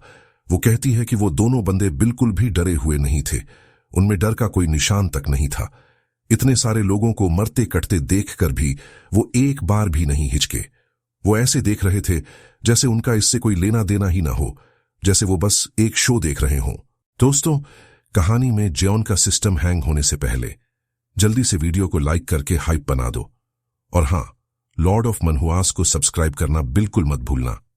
गाइज, ऐसी अमेजिंग स्टोरी ढूंढने और बनाने में बहुत एफर्ट लगता है। बस आपका यही छोटा सा सपोर्ट चाहिए। क्लिनिक में वापस जियोन एक कमरे में घुसता है और दरवाजा खुलते ही ह्वांगजोंग दौड़कर आता है और पूछता है कि क्या उसे पेट्रोलियम मिल गया। जियोन कहता है कि हां, वो उसे हासिल करने में कामयाब रहे। ह्वांगजोंग कहता है कि उसे शर्म आ रही है, उसे उसके साथ जाना चाहिए था।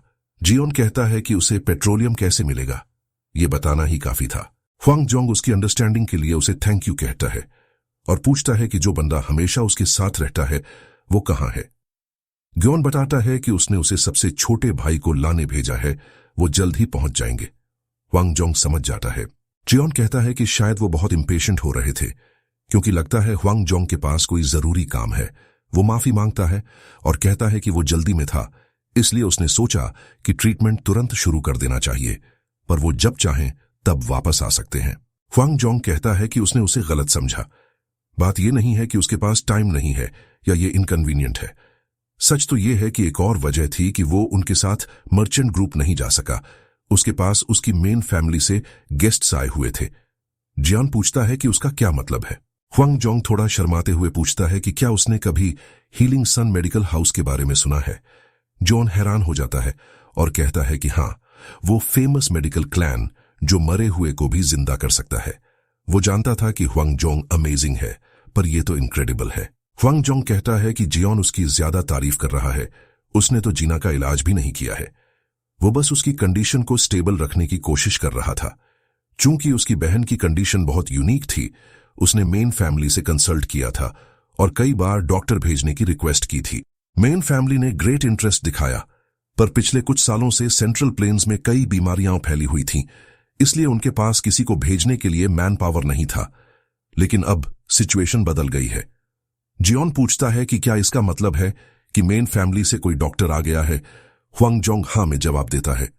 वो किसी काम से हंगजो जा रहा था, पर यहां एक पल के लिए रुकेगा और उसने अपना काम खत्म करके वापस यहां आकर उसकी बहन की कंडीशन एग्जामिन करने के लिए अग्री किया है।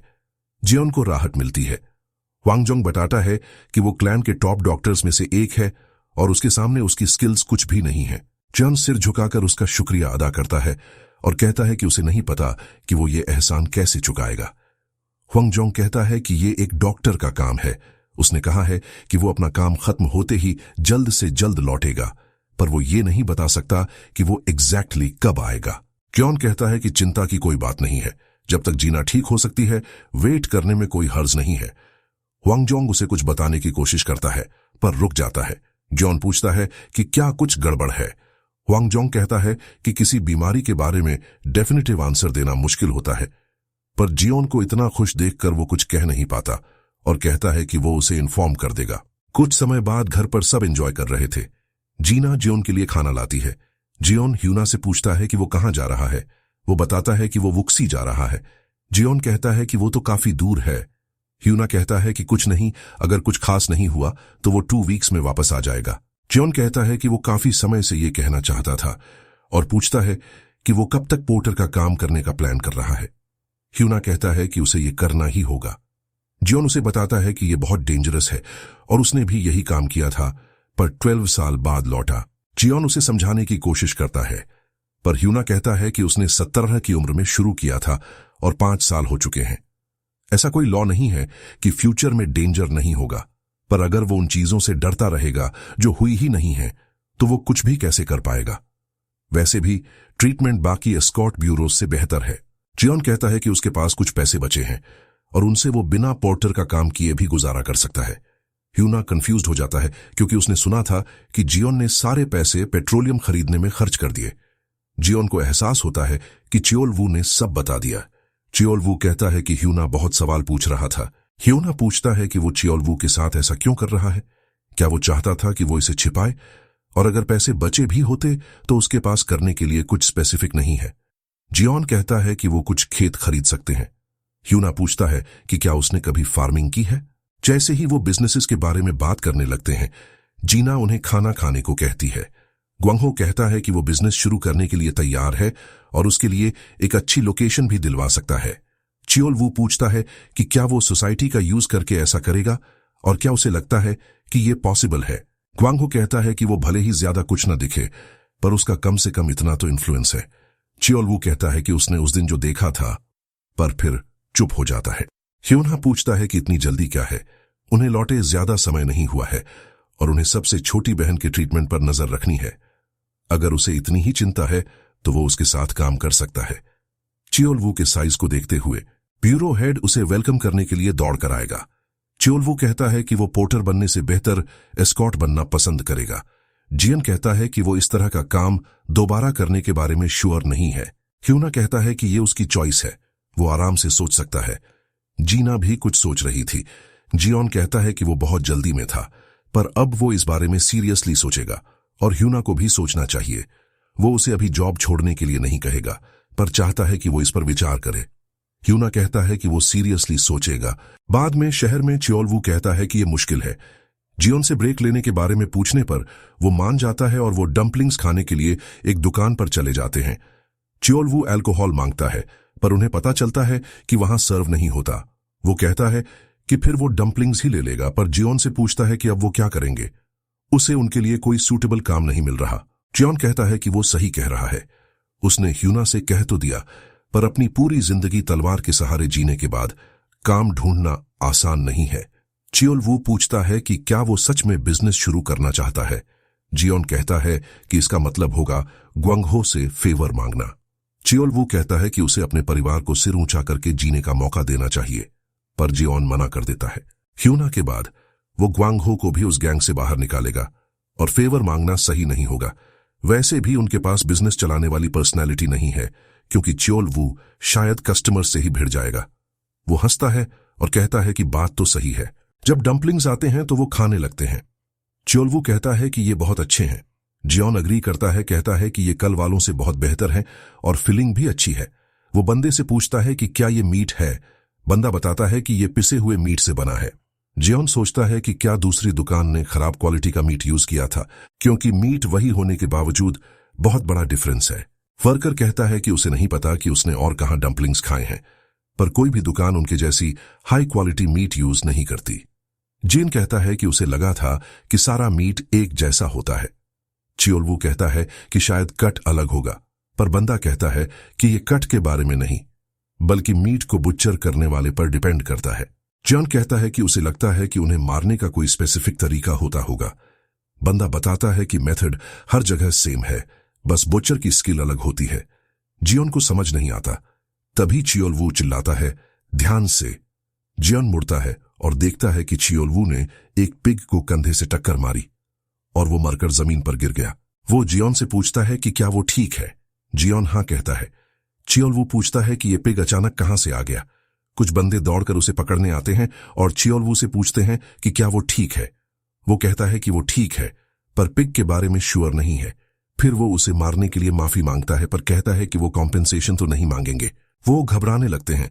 तभी एक बूढ़ा आदमी पीछे से आकर उन्हें इडियट्स कहता है। वो उनसे पूछता है कि ये कितनी बार हो चुका है। वो माफी मांगने लगते हैं।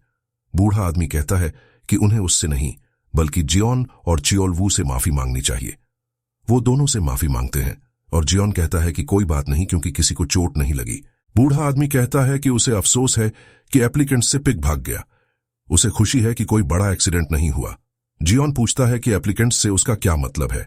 बूढ़ा आदमी बताता है कि वो सामने वाली बचर शॉप चलाता था और किसी को ढूंढ रहा है जो उसकी जगह ले सके। ये वो आदमी है जिन्होंने जॉब के लिए अप्लाई किया था। जियोन क्यूरियस हो जाता है और पूछता है कि क्या वो वही बंदा है जिसने डम्पलिंग्स में यूज हुए पिग्स को बुचर किया था। वो हां में जवाब देता है। जियोन पूछता है कि क्या वो एक पल के लिए दुकान देख सकते हैं। बूढ़ा आदमी कहता है कि देखने के लिए क्या है, ये कोई प्लेजेंट साइट तो नहीं है। जियोन कहता है कि ये कोई कॉमन साइट भी नहीं है। बूढ़े आदमी को ये इंटरेस्टिंग लगता है और वो उन्हें देखने देता है। वो उसकी दुकान पर जाते हैं। चियोलवू के मारे हुए पिग को देखकर वो कहता है कि सैड है, ये अब यूजलेस है। फिर वो आदमियों से पूछता है कि बुचरिंग प्रोसेस में क्या गलत हुआ। एक कहता है कि उसे सिर के एग्जैक्ट सेंटर में एम करना चाहिए था। दूसरा कहता है कि वो पिन देखकर भाग गया। बूढ़ा आदमी कहता है कि वो सब सही है, पर यह शुरू से ही गलत था। उसने उन्हें साफ साफ कहा था कि टॉप प्रायोरिटी ये इंश्योर करना है कि जिसे मारा जा रहा है उसे पता न चले कि क्या हो रहा है।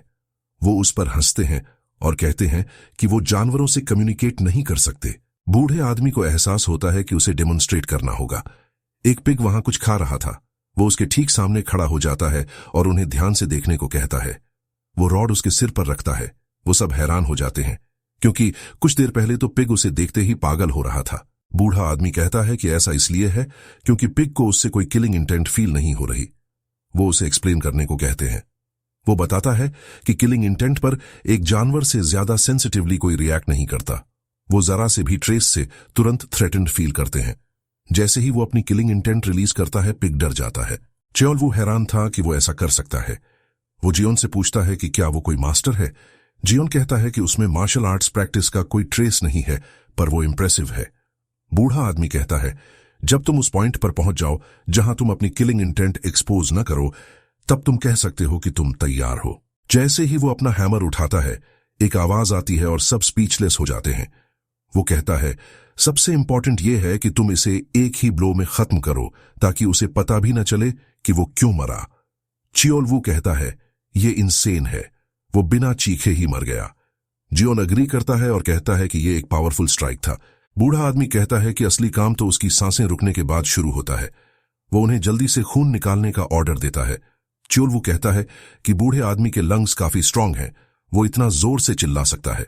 एक आदमी झाड़ू लगाते हुए बताता है कि बूढ़े आदमी के कोई बच्चे नहीं हैं, इसलिए वो किसी को ढूंढ रहा है जो उसकी बनाई दुकान की रेपुटेशन को आगे बढ़ा सके। चियोलवू कहता है कि स्वर मारने में इतना क्या ग्रेट है, उसे इसे जाने देना चाहिए। जियोन से पूछने पर वो कहता है कि अगर किसी ने अपनी पूरी लाइफ किसी चीज को दी है तो ऐसा फील हो सकता है। वो मास्टर बोल्टो के बारे में सोचते हैं, जो ब्लैक ड्रैगन वैली में एक फेमस स्टोरी थी, क्योंकि उसने अपने से पहले बहुत से लोगों को रिजेक्ट कर दिया था। चियोलवू पूछता है कि क्या ये और वो एक जैसा है, पर कहता है कि उसके लंग्स भी अमेजिंग थे। जियोन कहता है कि वो उस बारे में बात नहीं कर रहा। फिर वो बात करते हैं कि मास्टर बोल्टो कितना बड़ा था और इसीलिए वो चियोलवू को फेवर करता था। चियोलवू हंसते हुए कहता है कि उसने भी ये बहुत सुना है। जियोन कहता है कि उन्हें ये बुचर शॉप ले लेनी चाहिए। चियोलवू हैरान होकर पूछता है कि क्या वो सीरियस है। जियोन हाँ कहता है। उन्होंने पूरा दिन ढूंढा, पर उन्हें काम करने के लिए कोई जगह नहीं मिली। वो कहता है कि वो अपने छोटे भाइयों के सामने प्राउडली बात कर सके, ऐसा काम करना चाहता है। अपने पास्ट को छिपाना पहले से ही एक बोझ है और वो कई बार उसे रिवील करने ही वाला था। जॉन बूढ़े आदमी को आवाज देकर पूछता है कि क्या वो भी अप्लाई कर सकते हैं। वो कहता है कि उसे लगता है कि ये आसान लगा होगा, पर उन्हें वापस चले जाना चाहिए।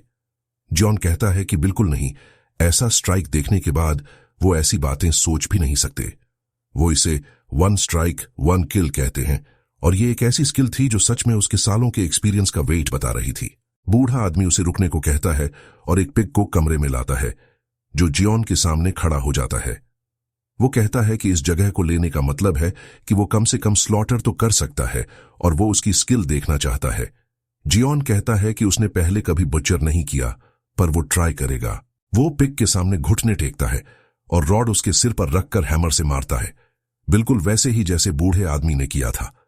बूढ़ा आदमी कहता है कि यह अस्टाउंडिंग है कि उसने वो इतनी आसानी से कर दिया जिसे मास्टर करने में उसे पूरी लाइफ लग गई। वो क्यूरियस था कि क्या उसने सच में ये पहले कभी नहीं सीखा। जियोन कहता है कि उसने बस वही फॉलो किया जो उसने किया था। वो चियोलवू को जल्दी से उसे टांगने को कहता है। चियोलवू उसे उठा लेता है। बूढ़ा आदमी हैरान था कि वो इतना स्ट्रांग है क्योंकि उसने उसे अकेले ही उठा लिया, जिसे उठाने में कई आदमी लगते हैं। चियोलवू पूछता है कि क्या उसे सच में इन टूल्स का यूज करने की जरूरत है। बूढ़ा आदमी क्यूरियस हो जाता है। चियोलवू बाहर जाता है और कुछ खड़खड़ाहट की आवाज आती है। जब वो वापस आता है तो बूढ़ा आदमी शॉक्ड था। चियोलवू एक मरा हुआ पिग लेकर आया था जिसे उसने अपनी फिस्ट से मारा था। वो कहता है कि आखिर में तो उन्हें इसे बचर ही करना है। अब बूढ़ा आदमी समझ जाता है कि वो ऑर्डिनरी लोग नहीं हैं और पूछता है कि क्या वो मार्शल आर्टिस्ट्स हैं। जियोन कहता है कि वो कभी थे। बूढ़ा आदमी पूछता है कि एक मार्शल आर्टिस्ट ऐसा काम क्यों करना चाहेगा। जियोन कहता है कि वो बस नॉर्मली जीना चाहता है। बूढ़ा आदमी कहता है कि अगर वो चाहे तो उसे बहुत से दूसरे काम मिल सकते हैं। जियोन कहता है कि उन्होंने ढूंढा, पर आसान नहीं था। बूढ़ा आदमी कहता है कि वो बता सकता है कि उनकी लाइफ स्मूथ नहीं रही है। वो एक गहरी सांस लेता है और कहता है कि अफसोस है कि ज्यादा टाइम नहीं बचा है। जियोन कहता है कि अगर वो उसे अच्छे से सिखाएगा तो वो डिसअपॉइंटेड नहीं होगा। सीन कहीं और शिफ्ट होता है जहां एक आदमी अपना पेन तोड़ देता है। वो किसी से पूछता है कि क्या उसने सच में हीलिंग सन मेडिकल हाउस का जिक्र किया। दूसरा आदमी हां कहता है। लगता है इंपीरियल फैमिली का एक रिटायर्ड मेंबर गंभीर रूप से बीमार हो गया है और इंपीरियल कोर्ट ने पर्सनली हीलिंग सन मेडिकल हाउस से रिक्वेस्ट की है। गुस्से में जो आदमी है उसका नाम योंग हो योंग है। वो कहता है कि मेडिकल हाउस के फिजिशियंस की गडोंग से झड़प हुई थी, पर यह स्ट्रेंज है क्योंकि वो बिना वजह किसी का सिर नहीं काटते। जिस आदमी से वो बात कर रहा है उसका नाम डैंग बेक है। वो बताता है कि गडोंग पेट्रोलियम के पीछे थे। योंग हो योंग हैरान हो जाता है और कहता है कि ये तो वेस्ट है। जो पेट्रोलियम खरीदा नहीं जा सकता उसे एक बूढ़े रॉयल पर यूज किया जा रहा है जो मरने वाला है। डंग बेक कहता है कि ये रॉयल के ट्रीटमेंट के लिए यूज नहीं हुआ है, ओनर कोई और था, इसलिए अभी भी चांस है। योंग हो योंग पूछता है कि क्या वो कह रहा है कि ये हीलिंग सन मेडिकल हाउस की प्रॉपर्टी नहीं है। डंग बेक हां कहता है। वो बताते हैं कि गिडांग ओरिजिनली उस पर्सन को चेस कर रहे थे जब उनकी हीलिंग सन मेडिकल हाउस से झड़प हुई। योंग हो योंग कहता है कि उसे ये पहले बताना चाहिए था और पूछता है कि पेट्रोलियम का ओनर कौन है। डैंग बेक बताता है कि वो श्योइंग का कोई जियान नाम का बंदा है और उसने इसे सुर्योंग मर्चेंट यूनियन से खरीदा है। योंग हो योंग हंसता है और कहता है कि उसे नहीं पता कि उस ग्रीडी बूढ़े ने इसे कैसे हासिल किया, पर यह एक अनमैच्ड अपॉर्चुनिटी है। वो यंग हो क्लैन के सबसे कीमती बच्चे की बीमारी ठीक कर सकता है। वो डंग बेक से कहता है कि चाहे कुछ भी करना पड़े उसे वो पेट्रोलियम वापस लाना है और अगर पेट्रोलियम यूज हो चुका है तो जिसने भी उसे पिया है उसे पकड़ लो। चूंकि इफेक्ट्स अभी तक अब्सॉर्ब नहीं हुए होंगे वो उसके ब्लड में मौजूद होगा। कुछ समय बाद हम जियोन को पिग बुच्चर करते हुए देखते हैं। बूढ़ा आदमी उसे देखता है और कहता है, यह एस्टॉनिशिंग है। उसने सुना था कि जियोन को ब्लेड का काफी एक्सपीरियंस है, पर उसकी प्रोग्रेस इनक्रेडिबली फास्ट है और अब उसे सिखाने के लिए कुछ नहीं बचा है। जियोन कहता है कि यह सब उसके प्रॉपर इंस्ट्रक्शन की वजह से है। बूढ़ा आदमी कहता है कि वो ग्रेटफुल है। उसने अपनी पूरी लाइफ इस क्राफ्ट को दी थी और उम्मीद की थी कि यह प्रिजर्व्ड रहेगी। उसका हाथ कांपता है। वो कहता है कि अगर ऐसा नहीं होता तो उसने सोचा था कि इसे पूरी तरह डिसअपीयर हो जाना चाहिए। जियोन की वजह से उसकी विश पूरी हो गई है और वो शांति से आंखें बंद कर सकता है। जियोन कहता है कि बिल्कुल नहीं। वो वरीड था कि होम टाउन लौटकर क्या करेगा, पर उसकी वजह से वो सेटल हो पाया है और उसे ग्रेटफुल होना चाहिए चियोलवू कहता है कि वो इसे बस रफली काटकर बेच सकता था और पूछता है कि उसे ये सब सीखने की क्या जरूरत है। बूढ़ा आदमी अनॉयड हो जाता है और कहता है कि उसे नाइफ देने के बजाय उससे बस और जॉब्स करवाओ, कम से कम उसकी स्लॉटरिंग स्किल सर्विसेबल है। चियोलवू कहता है कि उसने पहली बार कोई सेंसिबल बात की है। बाद में वो सब ड्रिंक कर रहे थे। चियोलवू कहता है कि उसे वही करना चाहिए जो जियोन कहता है, क्योंकि नाइव्स उसका काम नहीं है। जियोन उसे जो चाहे वो करने को कहता है। चियोलवू हंसते हुए उसे थैंक यू कहता है। फिर वो बूढ़े आदमी से पूछता है कि क्या वो भी अल्कोहल लेगा। जियोन हैरान होकर उसे थप्पड़ मारता है और पूछता है कि वो क्या बकवास कर रहा है, पर चियोलवू कहता है कि अगर जाने का टाइम आ गया है तो एक ड्रिंक तो बनती है। बूढ़ा आदमी हंसता है और कहता है कि चाहे वो मर ही क्यों न जाए, वो आज जैसा दिन बिना ड्रिंक के नहीं जाने दे सकता। कुछ समय बाद ह्यूना हैरान होता है और कहता है कि चीजें सच में बदल गई हैं। जीना पूछती है कि वो कब आया। वो इस बात से ज्यादा हैरान था कि जीना झाड़ू पकड़े हुए है। वो उसके हाथ से झाड़ू छीन लेता है और पूछता है कि वो क्या कर रही है। जीना कहती है कि उसे शायद नहीं पता, पर उनके बड़े भाई ने ये बुचर शॉप ले ली है। वो कहता है कि उसने रास्ते में सुना था। जीना कहती है कि चूंकि उसने इतनी मेहनत से ये दुकान ली है तो ये गंदी नहीं होनी चाहिए। वो उसे रोकता है और कहता है कि बिजनेस कैसा चल रहा है। जीना कहती है कि अभी नहीं, ओनर को गुजरे कुछ ही दिन हुए हैं और ये ऑफिशियली अभी खुली है। जियोन अंदर आता है और पूछता है कि वो कब आया। एस्कॉर्ट रन में इतना टाइम लगने से वो वरीड था। ह्यूना कहता है कि वो बिल्कुल ठीक है, पर उसे यकीन नहीं हो रहा कि उसके भाई ने उसके जाने के बाद कुछ कर भी लिया। जॉन पूछता है कि क्या उसे ये पसंद नहीं आया। ह्यूना कहता है कि वो बस थोड़ा हैरान है, उसने बुचर शॉप के बारे में कभी नहीं सोचा था, पर पूछता है कि क्या ये ठीक रहेगा क्योंकि ये एक फेमस दुकान है। पुराने ओनर की स्किल्स बहुत अच्छी थीं, अगर उसकी स्किल्स थोड़ी भी कम हुई तो उसे बहुत गालियां पड़ेंगी। जॉन उसे चिंता न करने को कहता है। उसे काफी कॉन्फिडेंस है और अगर उन्हें जीना है तो उन्हें मेहनत करनी होगी और उसका मतलब है उन सबको। ग्वांगहो चिल्लाता हुआ आता है। जियान पूछता है कि क्या हुआ। वो बताता है कि वो आ गए हैं। चियोलवू उसका कान पकड़कर कहता है कि प्रॉपरली एक्सप्लेन करे। ग्वांगहो उसे छोड़ने को कहता है और पूछता है कि वो इतना वायलेंट क्यों है। चियोलवू कहता है कि ये अफेक्शन का साइन है और अगर वो असली वायलेंस देखना चाहता है तो वो दिखा सकता है।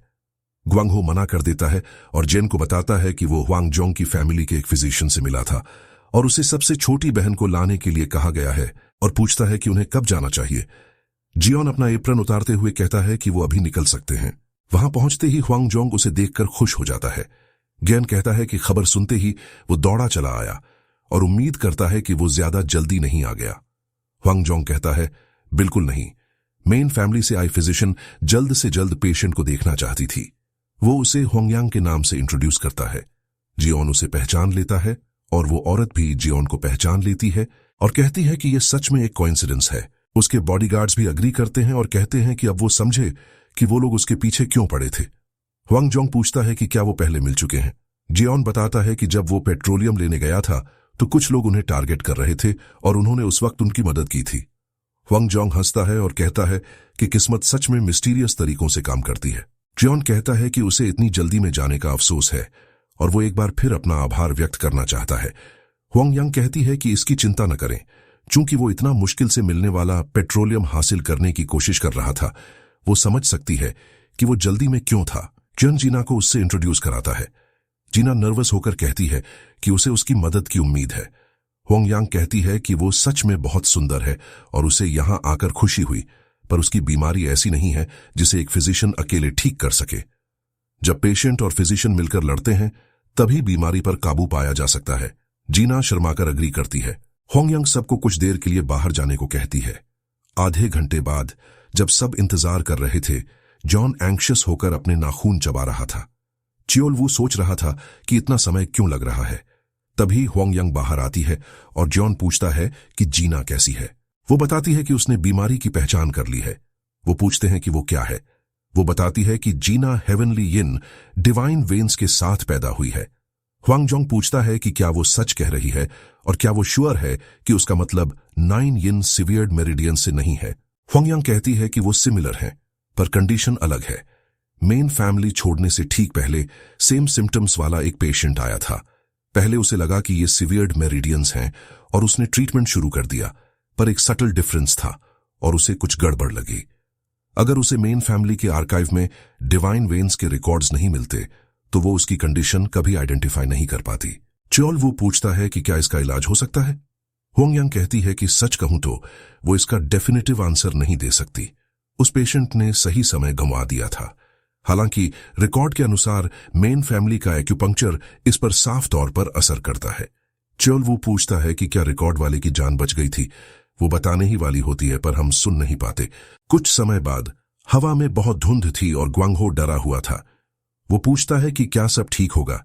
च्योल वू कहता है बिल्कुल होगा। ग्वांगहो पूछता है कि क्या उन्हें जल्द ही रिजल्ट्स मिलेंगे।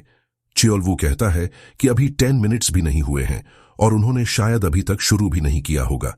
वो जियोन को घूरता है जो होंगयांग की कही बातें याद कर रहा था। जियोन ने उससे कहा था कि वो समझता है कि वो फेल हो गई। होंगयांग ने हाँ में जवाब दिया था। जियोन ने पूछा था कि क्यों।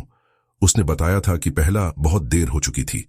वो 21 की थी जब वो मेन फैमिली आई थी और तब तक यिन एनर्जी उसके मैरों में समा चुकी थी जिससे सारी दवाएं यूजलेस हो गई थीं।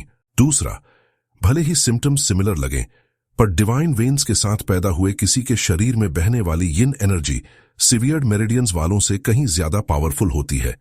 बीमारी की सिवेरिटी के मामले में इसे ज्यादा क्रिटिकल माना जा सकता है। ह्वांगजोंग पूछता है कि क्या वो सच में सर्टेन है, क्योंकि ये उल्टा लग रहा था। सिवियर्ड मेरिडियंस वाले किसी के भी 18 साल से ज्यादा जीने का एक भी केस नहीं था, पर उसने कहा था कि डिवाइन वेन्स वाला कोई 21 तक जिया था। वो कहती है कि ऐसा सिर्फ पेट्रोलियम की वजह से हुआ था। उसी की बदौलत वो 20 के बाद मुश्किल से जी पाई थी। जियोन कहता है कि पेट्रोलियम के बाद भी उसकी जान चली गई। ये क्रेजी है। होंगयांग अग्री करती है पर कहती है कि अगर पेट्रोलियम लेते समय मेन फैमिली का एक्यूपंक्चर यूज किया गया होता तो सिचुएशन अलग होती। जॉन ने उससे जीना का अच्छे से ख्याल रखने को कहा था। वो उसके कुछ कीमती भाई बहनों में से एक है और होंगयांग समझ सकती थी कि वो कितना वरीड है। प्रेजेंट में जियोन इंतजार कर रहा था। वो सोचता है कि उसने तो ऐसे कहा था जैसे कुछ भी नहीं है, पर उसे ये बेचैनी हो रही थी। अगर जरा सी भी गड़बड़ हो गई तो वो क्या करेगा। ग्वांगहो कहता है कि ऐसा लग रहा है जैसे 2 आवर्स बीत गए हैं। च्योल वू उसे चुप रहने को कहता है। ग्वांगहो मुड़ता है और उसके माथे पर कुछ लगता है और वो बेहोश हो जाता है। च्योल वू उसे पकड़ लेता है। जियोन कहता है कि लगता है कुछ अनइनवाइटेड गेस्ट्स आ गए हैं। वो बैम्बू फॉरेस्ट में बाहर देखता है। अजीब सी शांति थी, पर हम देखते हैं कि बाहर हथियारों से लैस कुछ आदमी खड़े थे। ये कोई और नहीं, डैंग बैक था, जो पूछ रहा था कि क्या टारगेट यही है। उसका एक बंदा हाँ कहता है। वो उन्हें याद दिलाता है कि प्राइमरी ऑब्जेक्टिव पेट्रोलियम है और मेडिकल हाउस को वो वाइस हॉल्म स्क्वाड्स 1 और 2 के साथ संभालेगा। फिर वो स्क्वाड 3 से कहता है कि एक भी इंसान बचना नहीं चाहिए और फ्रंट गेट को तुरंत सिक्योर करें। जैसे ही वो आगे बढ़ते हैं, च्योल वू उन्हें रोक देता है। वो हैरान हो जाते हैं। जो पहला बंदा आगे बढ़ता है उसका सिर कट जाता है। डैंग बैक और बाकी सब हैरान होकर पूछते हैं कि वो कौन है। च्योल वू कहता है कि ये तो उसका लाइन है और पूछता है कि वो सब जंगल में इडियट्स की तरह क्यों ड्रेस्ड अप हैं। डैंग बैक कहता है कि एक ही स्ट्राइक में इतना डैमेज करने वाला जरूर कोई मॉन्स्टर है। उसके अपीयरेंस को देखकर वो जियोन नहीं है जिसे वो ढूंढ रहे थे। वो अपने एक आदमी से कहता है कि वो उस जियोन को मारने जा रहा है और इसे उस पर छोड़ता है। वो कूद कर चला जाता है। च्योल वू कहता है कि वो काफी तेज है। उसके आदमी पूछते हैं कि क्या वो उसे रोकने नहीं जा रहा। वो पूछता है कि इसका क्या फायदा होगा। वो कहते हैं कि उसका दोस्त डेंजर में हो सकता है। वो हंसता है और पूछता है कि क्या वो सच में उसके बॉस के लिए वरीड है। वो कहता है कि वो शर्त लगा सकता है कि उनका बॉस ही बहुत जल्द मरने वाला है। वो उसे एरोगेंट कहते हैं, पर कहते हैं कि उनकी कोई पर्सनल दुश्मनी नहीं है, इसलिए उन्हें अफसोस है कि उन्हें ये करना पड़ रहा है। वो हंसता है और पूछता है कि वो अब भी बातें क्यों कर रहे हैं। उन्हें डांसिंग शुरू कर देनी चाहिए। सारे आदमी एक साथ उस पर हमला करते हैं और उसे घेर लेते हैं। च्योल वू मुस्कुराता है। हम बस एक तेज रोशनी देखते हैं और बंदा हवा में उड़ते हुए नजर आते हैं। डैंग बैक मुड़कर एक्सप्लोजन देखता है और कहता है कि जैसा सोचा था उन्हें ट्रबल होने वाली है। वो जल्दी से जियोन को मारकर पेट्रोलियम लेना चाहता है ताकि वो हेल्प कर सके। जियोन उसे रोककर पूछता है कि वो इतनी गहराई से क्या सोच रहा है। वो हैरान हो जाता है कि जियोन उसके पास बिना नोटिस किए पहुंच गया। वो अपनी तलवार निकालने लगता है। जॉन पूछता है कि वो कहां से है और यहां क्यों आया है। डैंग बैक कहता है कि उसने सोचा था कि वो बुचर शॉप चलाते हैं तो नौसिखिए होंगे, पर वो तो मॉन्स्टर्स निकले। जैसे ही वो हमला करता है, जॉन कहता है कि इसका मतलब है वो जवाब नहीं देगा। वो उसके सिर की तरफ वार करता है। जैन बच जाता है। फिर वो नीचे की तरफ स्विंग करता है, पर जैन फिर बच जाता है। उसकी आंखें गुस्से से लाल हो जाती हैं। वो कोई भी मीनिंगफुल ब्लो लैंड करने की कोशिश करता रहता है, जब तक जियोन डॉज करते करते थक नहीं जाता और 2 फिंगर्स से उसकी कलाई पर मारता है। उसकी तलवार गिर जाती है। जियोन उसे उठाकर उसके पैर में घोंप देता है। वो चीखता है और जमीन पर गिर जाता है। जियोन फिर से पूछता है कि वो कहां से है और यहां क्यों आया है, मेडिकल हाउस के लिए या पेट्रोलियम के लिए। बंदा फ्रीज हो जाता है और जियोन समझ जाता है कि वो पेट्रोलियम के लिए आया था। वो कहता है कि बहुत कम लोग जानते हैं कि उसने इसे हासिल किया है, तो उसे ये कहां से पता चला। डैंग बैक अपने मुंह में कुछ डाल लेता है और कहता है कि उसका सफर यहीं तक था। जियोन कहता है कि अगर वो जवाब देगा तो वो उसकी जान बख्श देगा, पर देखता है कि उसका शरीर लिंप होकर गिर जाता है और उसके मुंह से झाग निकलने लगता है। जियोन कहता है कि अगर वो ऐसे खेलने वाले हैं तो उसे च्योलवू से कहना होगा कि कुछ को जिंदा छोड़े, पर जब वो मुड़ता है तो च्योलवू पहले से ही आ रहा होता है और कहता है कि सब हो गया है। जियोन पूछता है कि क्या उसने सबको मार दिया। वो मुस्कुराते हुए हाँ कहता है। जियोन को एहसास होता है कि उसने गलती कर दी। च्योलवू पूछता है कि क्या वो बंदा मर गया। जियोन हाँ कहता है। उसने खुद ही अपनी जान ले ली। उसे नहीं पता था कि उसने पॉइजन पिल ले रखी है। च्योलवू कहता है कि ये समझ आता है क्योंकि उसका अटेंशन उसकी साइड पर था, पर यह अफसोस की बात है कि वो पता नहीं लगा पाए कि इसके पीछे कौन था। जियोन कहता है कि अब ऐसा नहीं होगा क्योंकि पेट्रोलियम अब जा चुका है, पर अगर वो फिर से आए तो वो सब ऐसे ही मारे जाएंगे। च्योलवू कहता है कि उनका आना इतना भी बुरा नहीं होगा, काफी एंजॉयबल होगा और इस बोरिंग डेली लाइफ से ब्रेक मिलेगा। जियोन अनॉयड होकर पूछता है कि बोरिंग से उसका क्या मतलब है। इतना खून देखने के बाद भी वो और देखना चाहता है। च्योलवू को एहसास होता है कि वो क्रेजी लग रहा था और कहता है कि उसका वो मतलब नहीं था। जियोन कहता है कि उसे अपनी पीसफुल लाइफ का शैटर होना बिल्कुल पसंद नहीं है। फिर वो च्योलवू को शोर मचाने वाला कहकर जगह साफ करने को कहता है। च्योलवू पूछता है कि क्या उसे ये खुद करना होगा। जियोन कहता है कि मैस उसी ने मचाया है और वो अंदर जा रहा है। च्योलवू पूछता है कि वो ये अकेले कैसे करेगा। आखिरकार वो वापस आता है और दरवाजा खोलता है। जियोन कहता है कि उसे कुछ जलने की स्मेल आ रही है। च्योलवू बताता है कि बैम्बू पर बहुत खून था, इसलिए उसने थोड़ा जला दिया, पर पूछता है कि क्या अभी तक खत्म नहीं हुआ। जियोन कहता है कि यह जरूर अच्छा होगा। च्योलवू कहता है कि ह्वांगजोंग की फैमिली और पेट्रोलियम के होते हुए तो होना ही चाहिए। जियोन उसे चुप रहने को कहता है क्योंकि ह्वांगजोंग बाहर आ रहा है।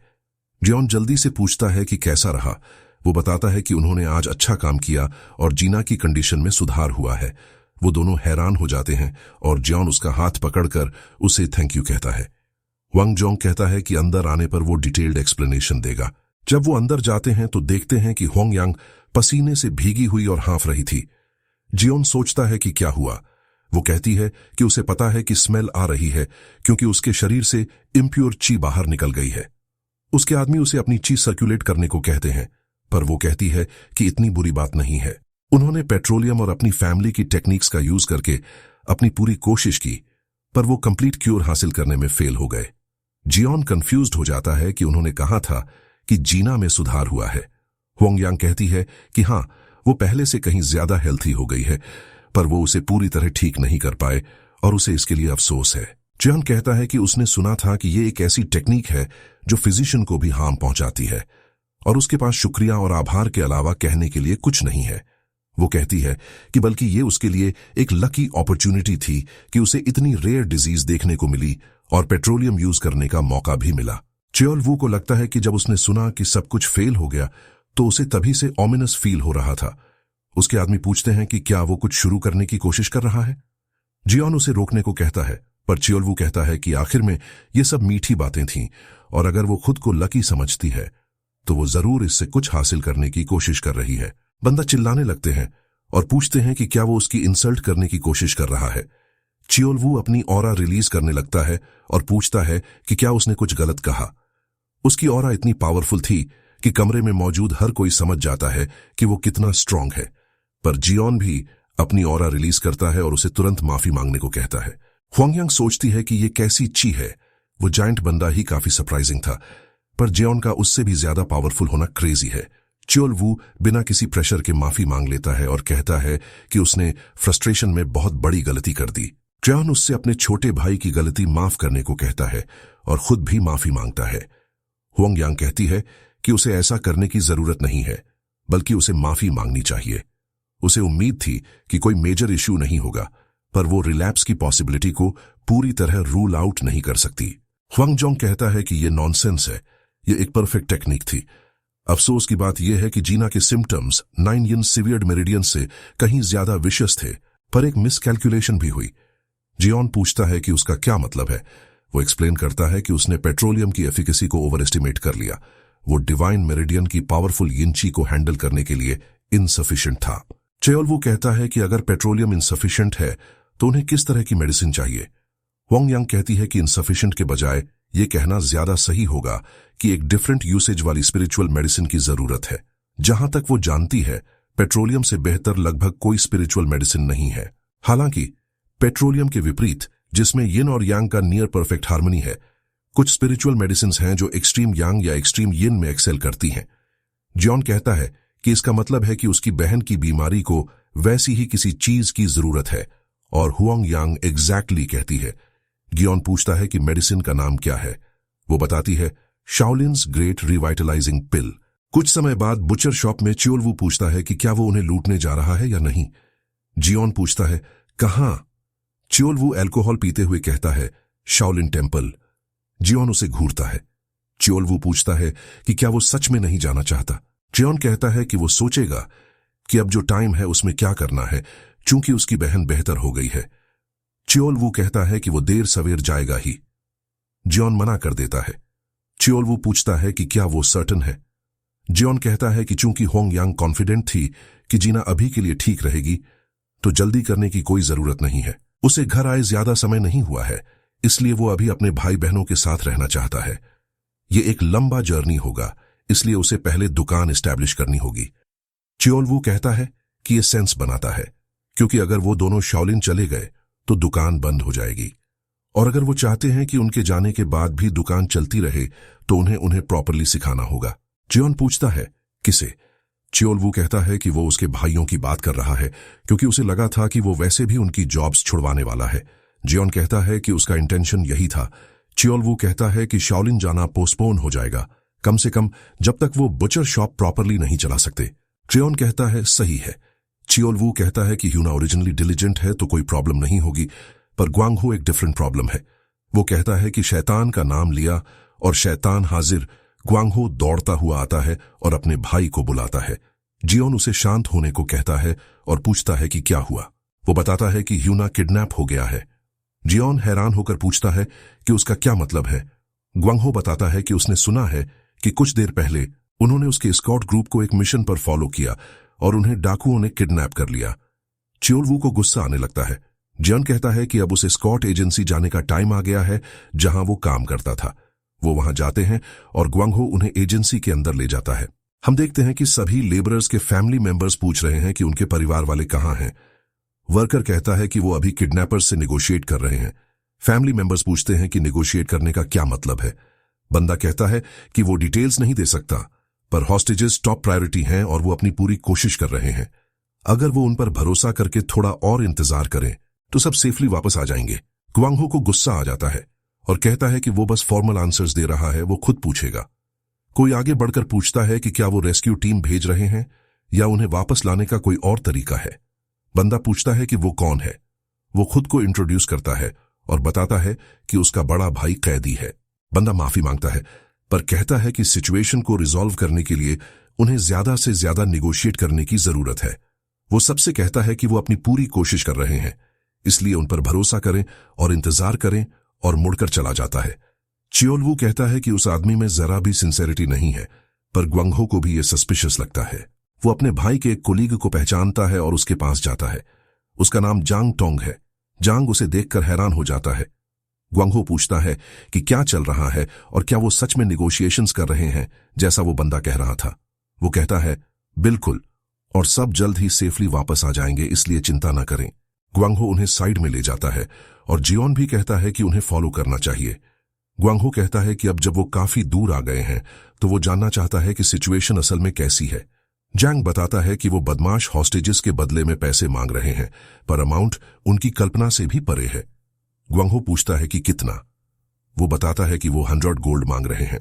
वो हैरान हो जाता है। जियोन पूछता है कि क्या वो सच में इतना मांग रहे हैं। जांग को चिंता होती है कि कहीं वो उसका कोई कोलीग तो नहीं, पर फिर वो जियोन को ह्यूना के भाई के रूप में पहचान लेता है। जांग पूछता है कि वो अंदर क्यों नहीं आए। जियोन कहता है कि वो आने वाले थे, पर निकलने से पहले जीना बेहोश हो गई। वो पूछता है कि क्या हुआ। जियोन बताता है कि खबर सुनकर वो शॉक्ड हो गई थी। वो कहता है कि वो समझ गया और पूछता है कि क्या अब वो ठीक है। जन हाँ में जवाब देता है। वो राहत की सांस लेता है, पर चियोल्वू पूछता है कि इतनी छोटी एजेंसी 100 गोल्ड कैसे लाएगी। जांग कहता है कि ये इलाके में काफी बड़ी एजेंसी है, तो वो इसे छोटी क्यों कह रहा है। चियोल्वू कहता है कि वो जरूर कोई और तरीका सोच रहे होंगे और पूछता है कि क्या वो रेस्क्यू टीम भेज रहे हैं। बंदा हैरान हो जाता है और पूछता है कि उसे कैसे पता, जबकि सब इसे सीक्रेट रख रहे हैं। चियोल्वू कहता है कि एटमॉस्फेयर से ही पता चल रहा था, पर लगता है कि सिर्फ उनकी पावर से ये मुश्किल होगा। जांग कहता है कि वो दूसरे लोगों से हेल्प लेने वाले हैं और कुछ को भेज भी चुके हैं। चियोल्वू कहता है कि उसे नहीं पता कि ये काम करेगा या नहीं, क्योंकि हॉस्टेजेस को ले जाने वाले लोग शायद इसकी उम्मीद कर रहे होंगे। जियोन पूछता है कि ये किसने किया, क्योंकि वो जानता है कि एजेंसीज और ग्रीन फॉरेस्ट के बीच एक लाइन है। जांग टोंग कहता है कि लगता है कि अपना स्ट्रांग होल्ड तबाह होने के बाद भी उनकी अक्ल ठिकाने नहीं आई है। जियोन को कुछ याद आता है और वो उससे और पूछता है। वो बताता है कि ये गोल्डन टाइगर बैंडिट कैंप नाम का एक स्ट्रांग होल्ड है और ये इलाके में काफी फेमस है, पर कुछ समय पहले ये तबाह हो गया था। जियोन पूछता है कि क्या वो कह रहा है कि गोल्डन टाइगर बैंडिट कैंप फिर से रिवाइव हो गया है। जांग हाँ में जवाब देता है। जो लीडर स्ट्रांग होल्ड छोड़कर गया था वो आखिरकार लौट आया है। जियोन को एहसास होता है कि उसे बिजनेस फिनिश करना है। वो ग्वांगहो से कहता है कि उसने जीना को उनके पड़ोसी के पास छोड़ा है और उसे जाकर उसका ख्याल रखना है। ग्वांगहो पूछता है कि वो कहां जा रहा है। जियोन कहता है कि उसे कुछ अनफिनिश्ड बिजनेस निपटाने जाना है। जांग उसे रोकने की कोशिश करता है, पर चियोल्वू कहता है कि उन्हें अपने भाई को बचाने का एक तरीका मिल गया है और उसे चिंता नहीं करनी चाहिए, बस जाकर जीना का ख्याल रखे। एस्कॉर्ट एजेंसी के हेड ऑफिस में एक बंदा चिल्ला रहा था कि क्या ये सच है। जो बंदा पहले सिटीजन से बात कर रहा था वो कहता है कि ब्लेज एस्कॉर्ट एजेंसी से कांटेक्ट आया है और ये सर्टन है। दूसरा बंदा कहता है कि ये सच में हेवंस का गिफ्ट है और पूछता है कि क्या नामुंग क्लैन के वॉरियर्स सच में हेल्प कर रहे हैं। वो हाँ कहता है और बताता है कि वो कैंप के लिए निकल चुके हैं। वो बंदा हैरान था कि ये इतनी जल्दी हो गया, क्योंकि ब्लेज एस्कॉर्ट एजेंसी पर उन बदमाशों ने उनसे पहले हमला किया था, पर उसके पास चिंता करने का टाइम नहीं था, क्योंकि उन्हें तुरंत निकलने की तैयारी करनी थी। उसी स्ट्रांगहोल्ड में जो पहले तबाह हो गया था, लीडर अल्कोहल पी रहा था। वो पूछता है कि क्या एस्कॉर्ट ब्यूरो से कोई रिएक्शन आया, चूंकि उन्होंने हॉस्टेजेस के कान काटकर भेज दिए हैं। बंदा कहता है कि अभी तक नहीं, चौथी बार के बाद भी। लीडर पूछता है कि क्या 4 बार के बाद भी उन्होंने कुछ नहीं कहा। बंदा बताता है कि उन्होंने एक प्रपोजल रखा है, चूंकि उनके पास रिक्वेस्टेड मनी नहीं है। वो पहले हाफ पे करना चाहते हैं। लीडर कहता है कि ये इंटरेस्टिंग है, पर और क्या। बंदा कहता है कि अगर वो हाफ प्रिजनर्स भेज दें तो उन्हें बाकी का पैसा मिल जाएगा। लीडर कहता है कि ये शर्म की बात है कि उसकी रेपुटेशन टुकड़ों में बट गई है, सिर्फ इसलिए कि जैसे ही वो गया उसका कैंप तबाह हो गया। वो पूछता है कि क्या उन्होंने कल्प्रिट को ढूंढ लिया है। बंदा कहता है कि वो गार्ड्स की पूरी पावर यूज कर रहे हैं, पर अभी तक कुछ नहीं मिला। लीडर गुस्से में कप तोड़ देता है और कहता है कि वो उसे पर्सनली ढूंढकर टुकड़े टुकड़े करना चाहता है, पर कैंप को रीबिल्ड करना उसकी नंबर 1 प्रायोरिटी है। और उसके लिए उसने ग्रीन फॉरेस्ट के सामने सिर झुकाया और हेड पेट्रोल और एल्डर्स से सपोर्ट भी लिया। इसलिए वो उन्हें पूरी तरह निचोड़ेगा, पर उन्हें स्केड्यूल से पहले काम करना होगा और उन पर नजर रखने के लिए कुछ लोगों को भेजना होगा। एक और बंदा कहता है कि इसके बजाय उन्हें उनके सिर काटकर भेज देने चाहिए। लीडर हैरान हो जाता है और कहता है कि उसे खुशी है कि हेड पेट्रोल्स आखिरकार आ गए हैं, पर अगर वो इतनी सख्ती से शुरू करेंगे तो बैकलैश बहुत सीवियर होगा। रिस्क है कि एजेंसी से जुड़े सेक्स एंड क्लैंस एक सबजुगेशन स्क्वाड भेज देंगे। हेड पेट्रोल कहता है कि वो यही चाहता है। स्क्वाड चाहे कितना भी स्ट्रांग हो, ग्रीन फॉरेस्ट के एल्डर्स और सुप्रीम मास्टर्स उनके साथ हैं तो कोई प्रॉब्लम नहीं है। गून का वो बंदा वहां खड़ा हंस रहा था। एक अजीब सा विजर्ड कहता है कि इसे गलत नहीं कहा जा सकता। जब तक इंपीरियल आर्मी मास्टर्स नहीं आते कुछ गलत नहीं होगा। लीडर एंग्शियस होते हुए भी अग्री कर लेता है और अपने आदमियों से उनके सिर काटकर तुरंत भेजने को कहता है, पर जैसे ही वो ये कहता है दीवार टूट जाती है और एक आदमी की बॉडी उनके सामने आकर गिरती है। चियोल्वू कहता है कि ये पूरी तरह wrecked था, पर उन्होंने इसे इतने कम समय में इतना रिस्टोर कर लिया, ये लो की सरप्राइजिंग है। लीडर पूछता है कि वो कौन है और क्या उन्हें एस्कॉर्ट ब्यूरो ने भेजा है। च्योलवू कहता है कि इसका मतलब है उन्होंने सच में एक रेस्क्यू स्क्वाड भेजा है। हेड पेट्रोल कहता है कि अगर वो ब्यूरो के लिए काम नहीं कर रहे तो वो क्या चाहते हैं। जियोन कहता है कि उन्हें क्यूरियस होने की जरूरत नहीं है, वो बस टाउन में एक छोटी सी दुकान चलाते हैं, पर वो जानना चाहता है कि क्या वो गोल्डन टाइगर बैंडिट कैंप का लीडर है। हेड पेट्रोल हंसता है और पूछता है कि अगर वो है तो क्या करेगा। जियोन कहता है कि वो उसे मार देगा। लीडर अपनी तलवार निकालने लगता है, पर पेट्रोल हेड उसे रोक देता है और कहता है कि वो चाहता है कि उसके आदमी उससे डील करें, क्योंकि उनका बोर्डम अपनी लिमिट पर पहुंच गया है। लीडर अपनी तलवार वापस रख लेता है। मेथ हेड आगे बढ़कर कहता है कि ये परफेक्ट है। च्योलवू कहता है कि चूंकि उसका बैंडिट हेड से बिजनेस है तो वो बाकी ट्रैश को संभाल लेगा। जियोन कहता है कि वो जानता है कि वो ये इसलिए कह रहा है क्योंकि वो लड़ना चाहता है। च्योलवू कहता है कि ये दोनों ही बातें हैं, लड़ना भी और ह्यूना को बचाना भी। जियोन उसे जाने देता है। वो मेथ हेड की तरफ बढ़ता है और एक स्विंग के लिए चार्ज करता है। मेथ हेड नीचे झुक जाता है और अपने स्मोकिंग पाइप से उसके सीने में मारता है, पर हैरान हो जाता है और पीछे हट जाता है। वो कहता है कि उसने 60 साल की इटर्नल एनर्जी वाले अटैक को सिर्फ बॉडी प्रोटेक्टिंग की से ब्लॉक कर दिया, और समझ जाता है कि वो कोई ऑर्डिनरी बंदा नहीं है। च्योलवू कहता है कि वो इंटरेस्टिंग है, कम से कम एक डिमोनिक पाथ मास्टर के लेवल का तो है, इसीलिए वो भी थोड़ा सीरियस हो सकता है। मेथ हेड को एहसास होता है कि अगर वो उसे देखकर इतना रिलैक्स्ड है तो वो खुद भी एक फॉर्मिडेबल मास्टर होगा।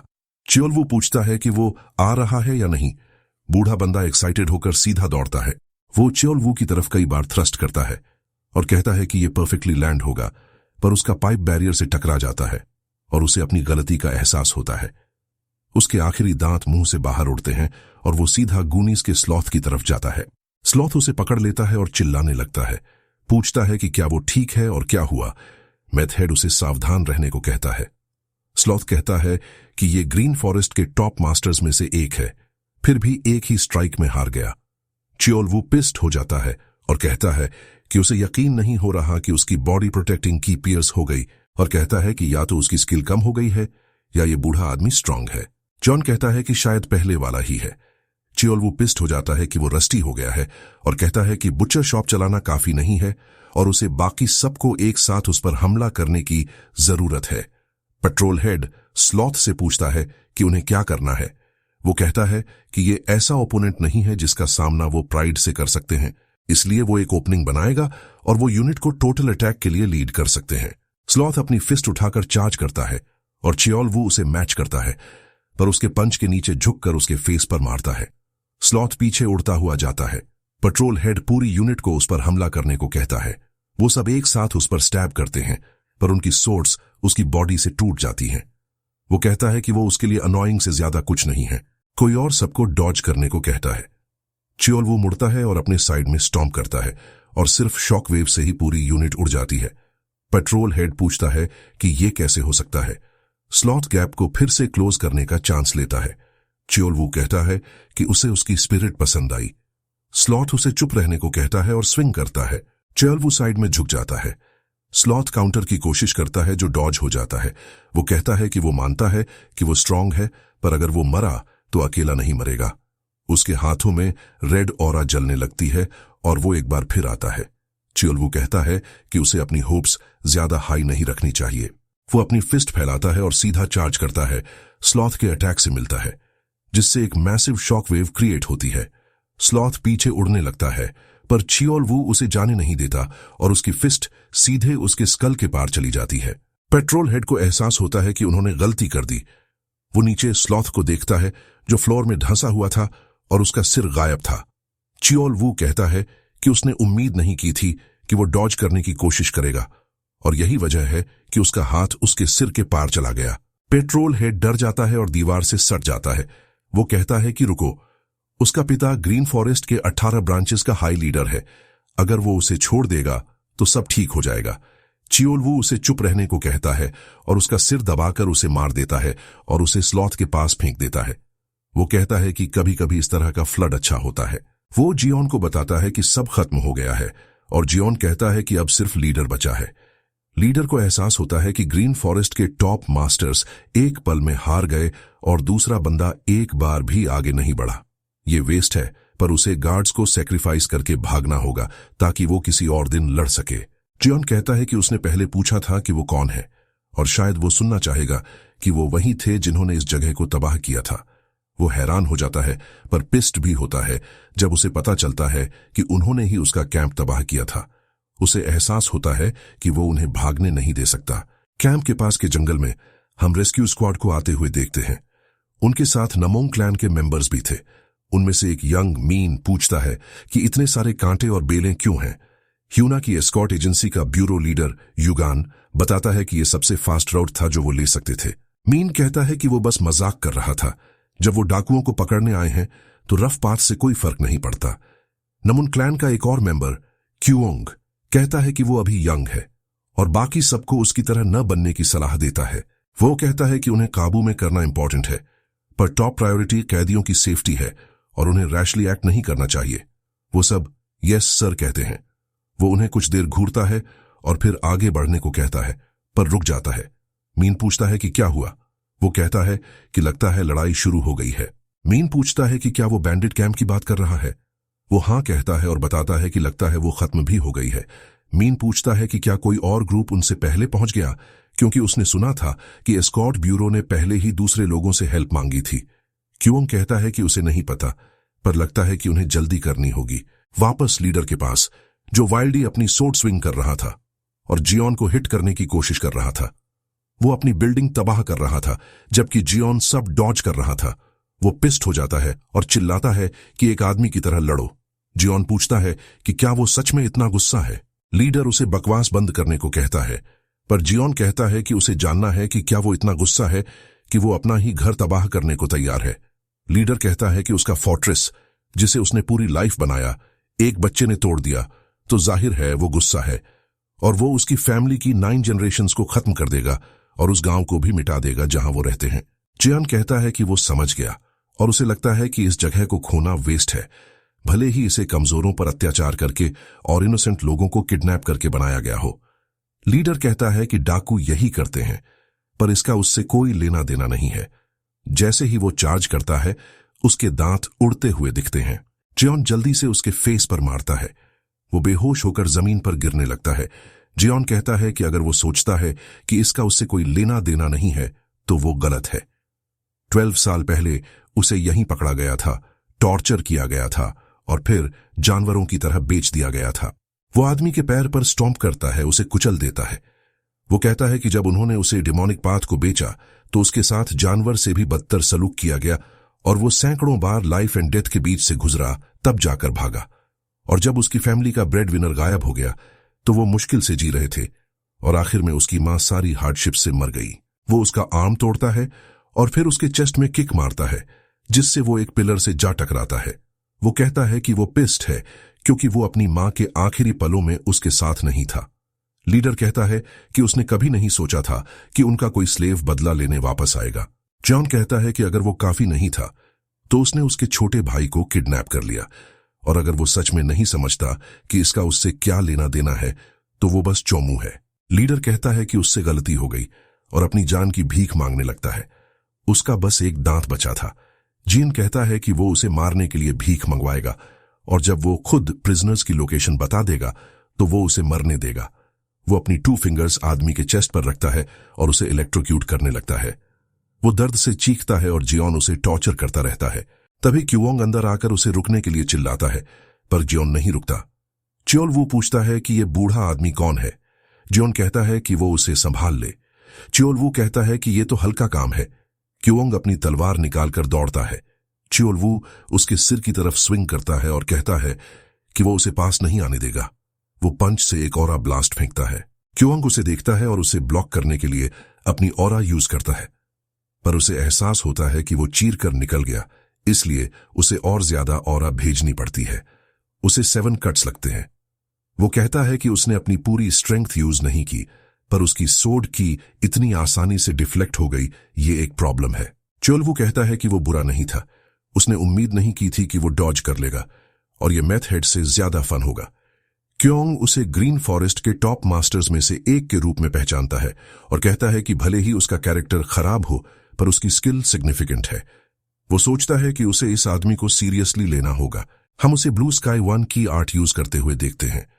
चियोलवू इम्प्रेस्ड हो जाता है और कहता है कि उसे लगा था कि वो कोई ऑर्डिनरी बंदा नहीं है और आखिरकार वो भी सीरियस हो सकता है। वो एक दूसरे पर चार्ज करते हैं और उनकी की एक बार फिर बीच में क्लैश करती है। चियोलवू यही नहीं रुकता और एक और पंच मारता है। जुंग नीचे झुक जाता है और गैप क्लोज करता है और कहता है कि वो इसे डॉज नहीं कर पाएगा। वो उस पर कई बार स्लाइस करता है। फिर वो फॉलो अप के लिए तैयार होता है, पर खून थूकने लगता है और पूछता है कि ये कैसे पॉसिबल है। उसे लगा था कि चियोलवू को कम से कम एक क्रिटिकल वुंड तो लगा होगा, पर उसने बस उसकी नेक पर ग्रेज किया था। चियोलवू कहता है कि काफी समय बाद उसने अपना खून देखा है।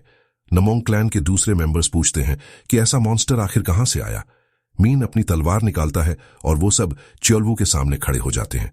चियोलवू उन पर हंसता है। वो कहता है कि हमेशा बिना स्किल वाले ही नंबर से पुश करने की कोशिश करते हैं, पर उन्हें पता होना चाहिए कि ये सब पर काम नहीं करता। क्योंग उन्हें रुकने को कहता है क्योंकि वो अभी खत्म नहीं हुआ है।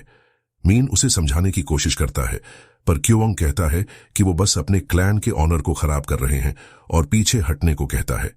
चियोलवू कहता है कि ये हुई ना बात, पर जियोन उन्हें रुकने को कहता है। चियोलवू पूछता है कि क्या हो रहा है। जब वो मुड़ता है तो जियोन का चेहरा देखकर डर जाता है। जियोन लीडर को उठाकर क्योंग की तरफ बढ़ता है और पूछता है कि क्या वो नमोंग क्लैन से है और ये कौन है।